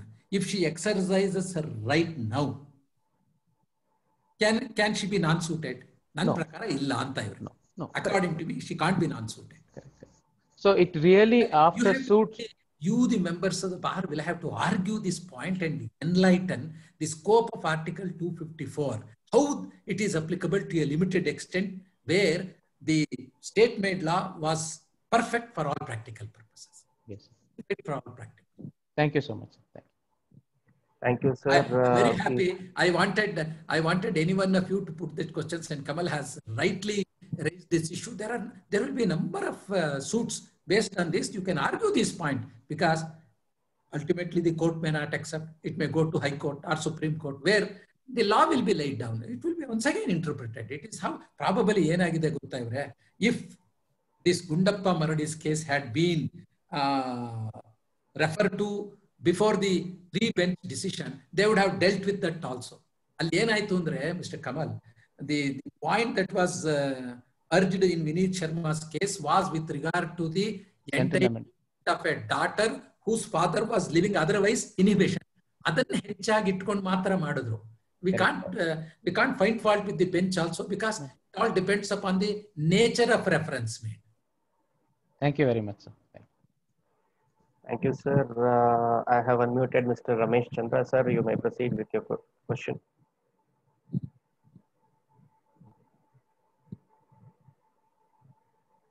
Yes. Sir, you are not audible, sir. Nana. Illa. Ramesh Chandra.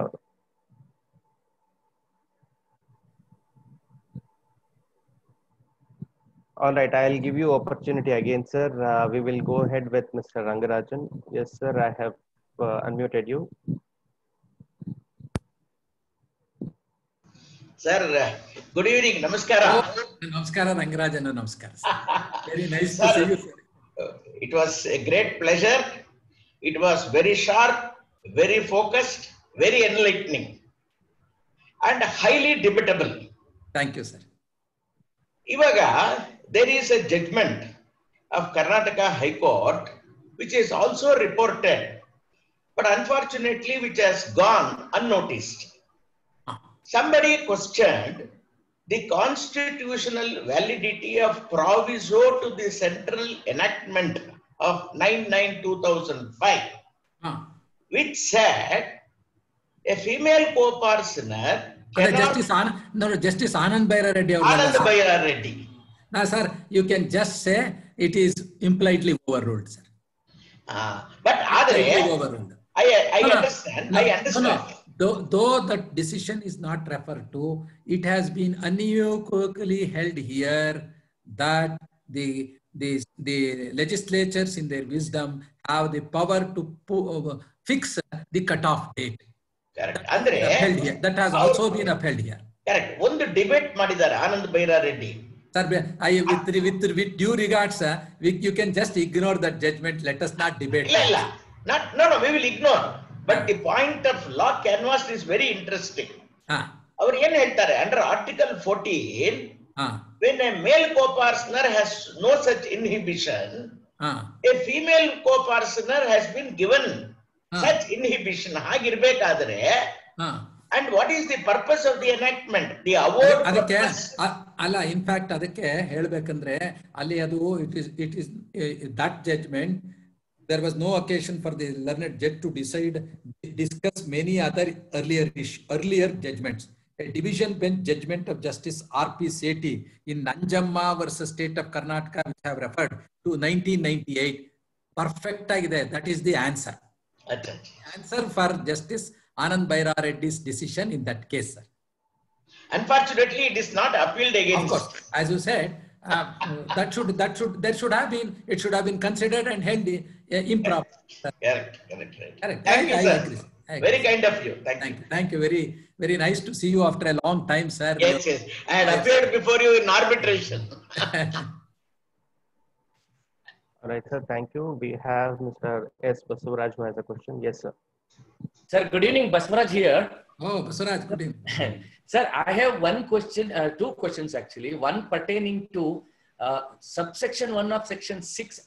Then clause B says, the female shall have the same rights in the co-partnership property as she would have had if she had been a son. Second one is, be subject to the same liability in respect of the said co-partnership property as that of a son.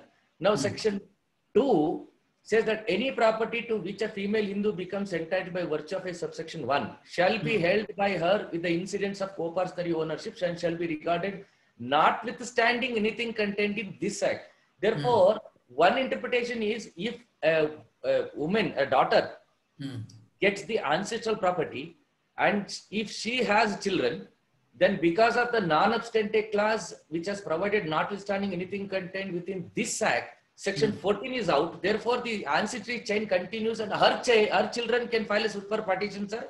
No, sir. It becomes absolute property. ಅದು ಈ legal fiction to provide a right ಅಂತ ಕೊಟ್ಟಿದ್ದಾರೆ ಹೊರತುನುವೆ ಅಲ್ಲಿ ಆ ರೀತಿ intention ಇದ್ರೆ ಮಾಡ್ತಾ ಇದ್ರು. It blossoms into her own property, sir. ಅದು ancestral property also, sir. Then section 14 of the Hindu Succession Act will come into place, sir. That's what the civil court in Bangalore has taken the view. Of course, there no judgment has interpreted whether, so far the son is concerned, sir, the ancestry chain continues. Oh yes, son is concerned, ancestral chain continues. Definitely. For daughter, it doesn't. Sir, one more question.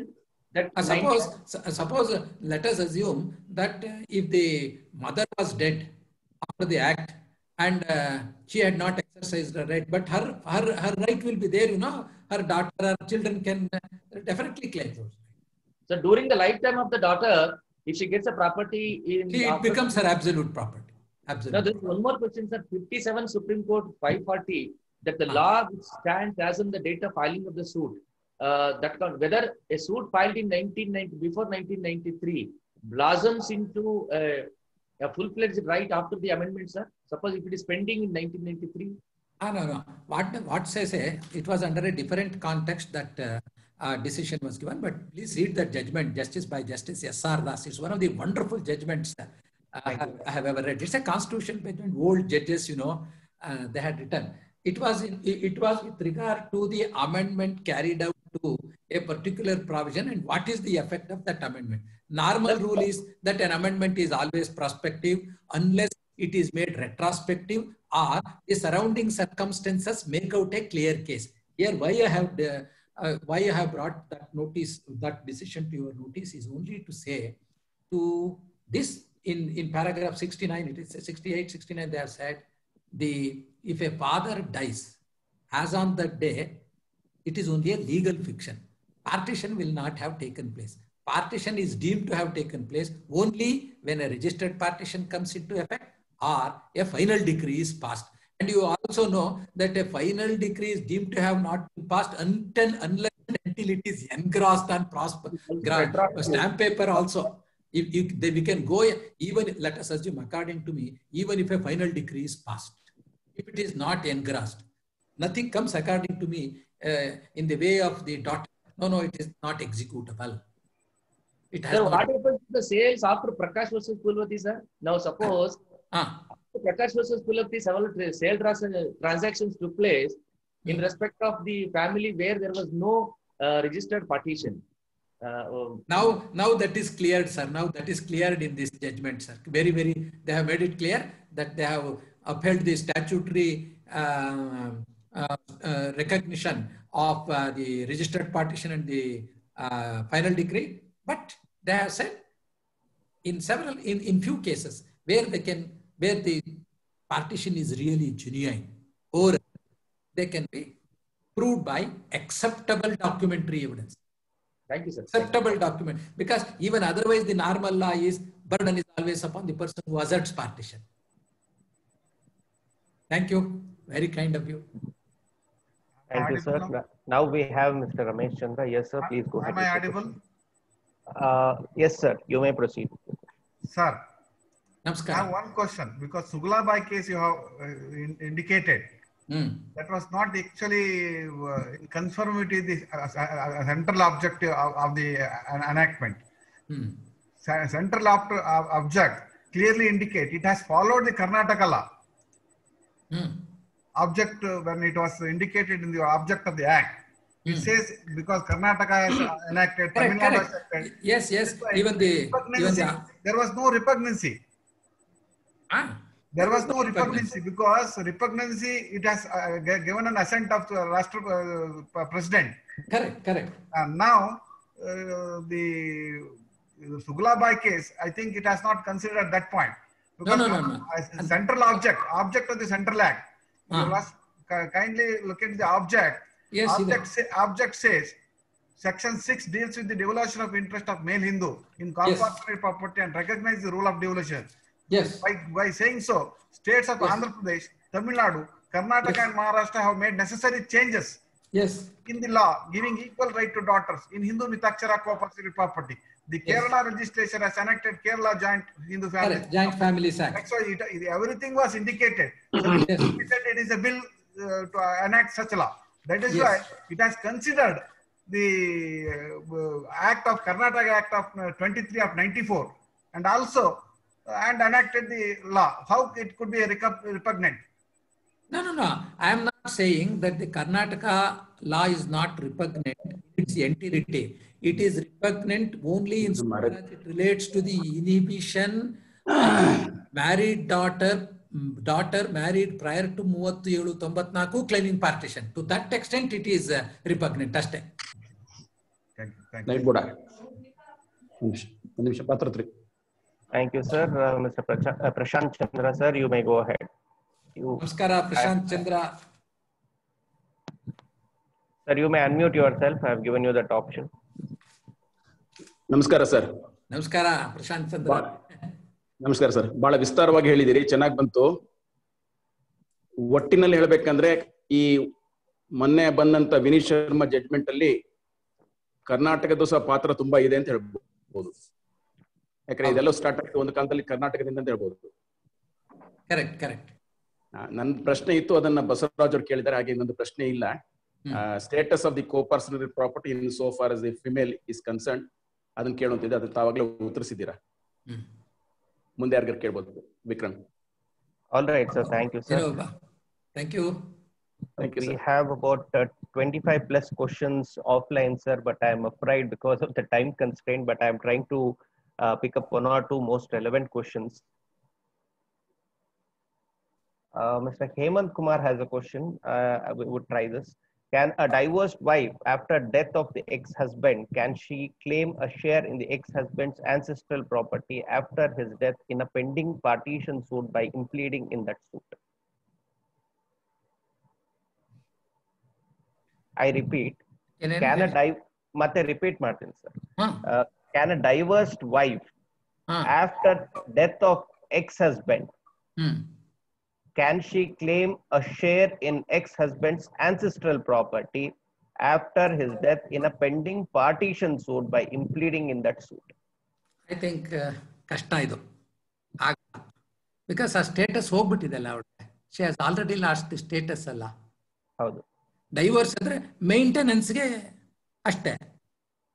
To the extent of the share ಏನಾದ್ರು maintenance award ಆಗಿಲ್ಲದೆ ಹೋದ್ರೆ maintenance ಕೊಡಬೇಕು. ಅವರ ಶೇರ್ನಲ್ಲಿ ನಂದೊಂದು ಏನು create a charge on the property that would be allotted to him, that share that would be allotted to him ಅಂತ ಅಷ್ಟಕ್ಕೆ ಮಾತ್ರ ಅನ್ಸುತ್ತೆ ಇವ್ರಿಗೆ. Sir, we'll take up few more online questions. Do we have any more questions online? We have Mr. Raj Shekhar. All right, sir. I have unmuted you.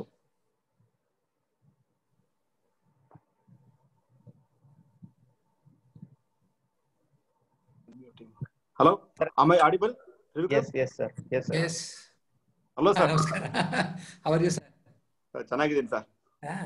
Sir, my question is, ಈಗ ನಾವು in view of ಈಗ ಹೆಣ್ಮಕ್ಳಿಗೆ ಬರುವಂತದ್ದು, if it's her absolute property ಅಂದ್ರೆ the laudable purpose for this amended provisions of Hindu succession act ಇರೋದು, rather substituted one, is to bring daughter on parity with the son. Correct.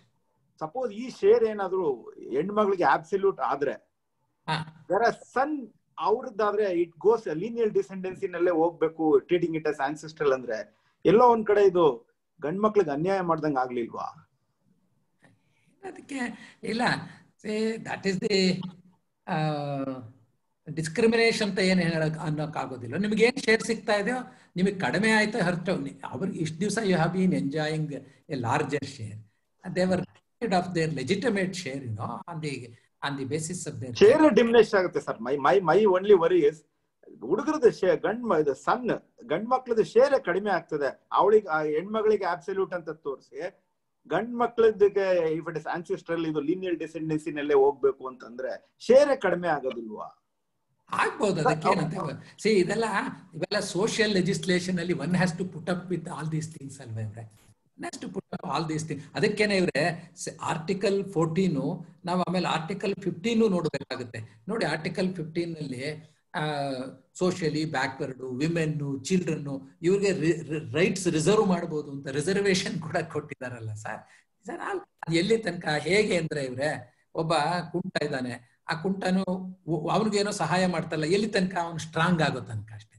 These reservations are these doles are will be there till the weaker section become strong. ಆಗ ಸಮಾಜ ಹೊಸ ಹೊಸ ನಿರ್ಧಾರಗಳನ್ನು ತಗೊಳುತ್ತೆ ಇದಲ್ವಾ? ಯಾವಾಗ್ಲೂ ಹರಿತಾ ಇರೋ ನೀರಲ್ವಾ ಇದು? ಲಾಯರ್ಸ್ ನಿಮ್ಗೆ ಹೇಳ್ಬೇಕಾ? ನಾವು ನೋಡ್ತಾ ಇಲ್ಲ ಇದನ್ನ. I have one more question sir. That is, ಈಗ ಹೆಣ್ಮಗಳದ್ದು ಈಗ ತಾವ್ ಹೇಳಿದ್ರಿ ಈಗ ವಿಧವಿಗ ಕೊಡ್ಬೇಕಾಗತ್ತೆ ಆನ್ ಪಾರ್ ವಿತ್ ಅಂತ, ಆಮೇಲೆ ಎಲ್ಲೋ ಒಂದ್ ಕಡೆ ಮದರ್ಗೂ ಕೊಡ್ಬೇಕಾಗತ್ತೆ ಅಂತ ಅನ್ಸುತ್ತೆ. ಇದೆರಡು ಏನಾದ್ರು ಬಂದ್ರೆ virtually we are doing away with the substituted provision of section 6. ಅಲ್ಲಿ ಸೆಕ್ಷನ್ 8 ಗೆ ರಿವರ್ಟ್ ಆಗ್ತಾ ಇದೀವಿ ಅಂತ ಅನ್ಸಲ್ವಾ? Virtually doing away with section 6 ಅದು. ಅವಾಗ ನೋಡಿ, ಆದ್ರೂ ಸೆಕ್ಷನ್ 8 ಅಂತ ಏನ್ ಹೇಳಕ್ ಆಗೋಲ್ಲ. ಆನ್ಸೆಸ್ಟ್ರಲ್ ಪ್ರಾಪರ್ಟಿ ಅದು ನಾವು ಗಂಡ್ ಮಗ ಇದ್ರೆ ಅವನಿಗೆ ಮಕ್ಕಳು ಬಂದ್ರೆ, ಗಂಡ್ ಮಕ್ಳಿದ್ರೆ ಅವ್ನಿಗೆ ಕಂಟಿನ್ಯೂಸ್ ಅಲ್ಲಿ 8 ಏನ್ ಬರಲ್ವಲ್ಲ ಅಲ್ಲಿ. ಇವ್ರಿಗೆ ಮಾತ್ರ 8 ಆಗತ್ತಷ್ಟೇ. 12 8 ಆಗುತ್ತೆ. ಗಂಡ್ ಮಕ್ಕಳಿಗೂ ಅನ್ಯಾಯ ಮಾಡ್ದಂಗೆ ಆಯ್ತಲ್ಲಿ. ಗಂಡ್ ಮಗನ್ ಒಬ್ಬನಿಗೆ ಅಲ್ಲ, ಅವ್ರ ಮಕ್ಳಿಗೆ ಈಗ ವಿಧವೆಗೂ ಹೋಗುತ್ತೆ. ಆಮೇಲೆ ಈಗ ನೀವೇ ನೋಡ್ತಾ ಇದ್ದೀರಾ ಇವ್ರೆ, ಇದೇನಾಗ್ತದೆ, ಈ ಪರ್ಸನರಿನೇ ಕಡಿಮೆ ಆಗ್ತಾ ಇದೆಯಲ್ಲ ಇವ್ರೆ. ಹೊರಗಡೆಗೆ ಬರ್ತಾ ಮೈಗ್ರೇಷನ್ ಆಗ್ತಾ ಇದೆ, ಸ್ವಂತ ಪ್ರಾಪರ್ಟಿಗಳೇ ಆಗಿ ಹೋಗ್ಬಿಡ್ತಾ ಇದೆ. 4 ತಲೆಮಾರಿನಲ್ಲಿ ಮುಂದುವರೆಯೋದು ಅವೆಲ್ಲ ನಡೀತಲ್ಲ. ಈಗ ಎಲ್ಲ ಬಹಳ ಜನ ಮಾಡುವಾಗ್ಲೂ ವಿಲ್ ಮಾಡ್ಬಿಡ್ತಾರೆ. ಅಯ್ಯೋ ನಾವ್ ಇದ್ದಾಗ್ಲೇ ಒಂದ್ ತೀರ್ಮಾನ ಮಾಡ್ಬಿಡೋಣ, ನಾವ್ ಇದ್ದಾಗ್ಲೇ ಒಂದ್ ತೀರ್ಮಾನ. ನಿಮ್ಮ ಹತ್ರ ಎಷ್ಟು ಜನ ಒಪಿನಿಯನ್ ಕೇಳೋಕ್ ಬರ್ತಾರೆ ನೋಡಿ ಅಲ್ವಾ? ಏನ್ ಮಾಡೋದು ಸರ್, ಮಕ್ಳಿದ್ದಾರೆ, ಯಾರಿಗೂ ಮತ್ತೆ ನಾವು ಸತ್ ಮೇಲೆ ತೊಂದರೆ ಆಗ್ಬಾರ್ದು, ಅದನ್ನ ಹೇಗ್ ಬೇಕೋ ವಿಲೇವಾರಿ ಮಾಡ್ಬಿಡೋಣ ಅಂತಾರೆ. ವಿಲೇವಾರಿ ಮಾಡದೆ ಹೋದ್ರೆ ತಾನೇ ಅದು 4ನೇ ತಲೆಮಾರಿಗೆ ಹೋದ್ರೆ ಅದು ಆನ್ಸೆಸ್ಟ್ರಲ್ ಆಗೋದು. ಹೌದು. Thank you, sir. One last offline question. Ms. Shailaja Shetty has this question. Sir, father is alive and daughter died in 2010. Whether her children will get share, and also if she had died before 2005, can sons claim through their mother's share? First party ಬರ್ತದೆ. First part ಅಂದ್ರೆ because she was alive as on the date when the commencement amended section came into force, she had a right. Though she did not exercise the right, she had a right. That right can be exercised by her children. But if she had died prior to 9/9/2005, Barudilla. All right, sir. Thank you so much. Now we have hit the last stage of this webinar. So I would like to extend my heartfelt gratitude to you, sir, on behalf of Advocates Association Bengaluru for a extremely informative presentation. Thank you so much. Thank you. Thank you. You have been listening to me for more than an hour and a half. I'm grateful to all of you, and I'm very happy to see many advocates who are appearing before me when I started my career as a district judge here in Bangalore. I am very happy to see them once again, and it's equally happy to see them in good stead, and both in terms of physics and the mental faculty. Thank you. All the best. All the best. Thank you, sir. I would also like to thank Honorable Mr. Justice Arvind Kumar and Honorable Mr. Justice Shivashankar Amaran for their active participation. I would like to thank all the judicial officers who have participated in today's webinar. I would also like to extend my thanks to Shri Padmanabh Mahale and Shri K.G. Raghavan, learned senior advocates. I would also like to thank all my esteemed colleagues and all other participants. Thank you so much. Sir, with your permission, now we'll be signing off today's webinar. Thank you. Thanks. Very good.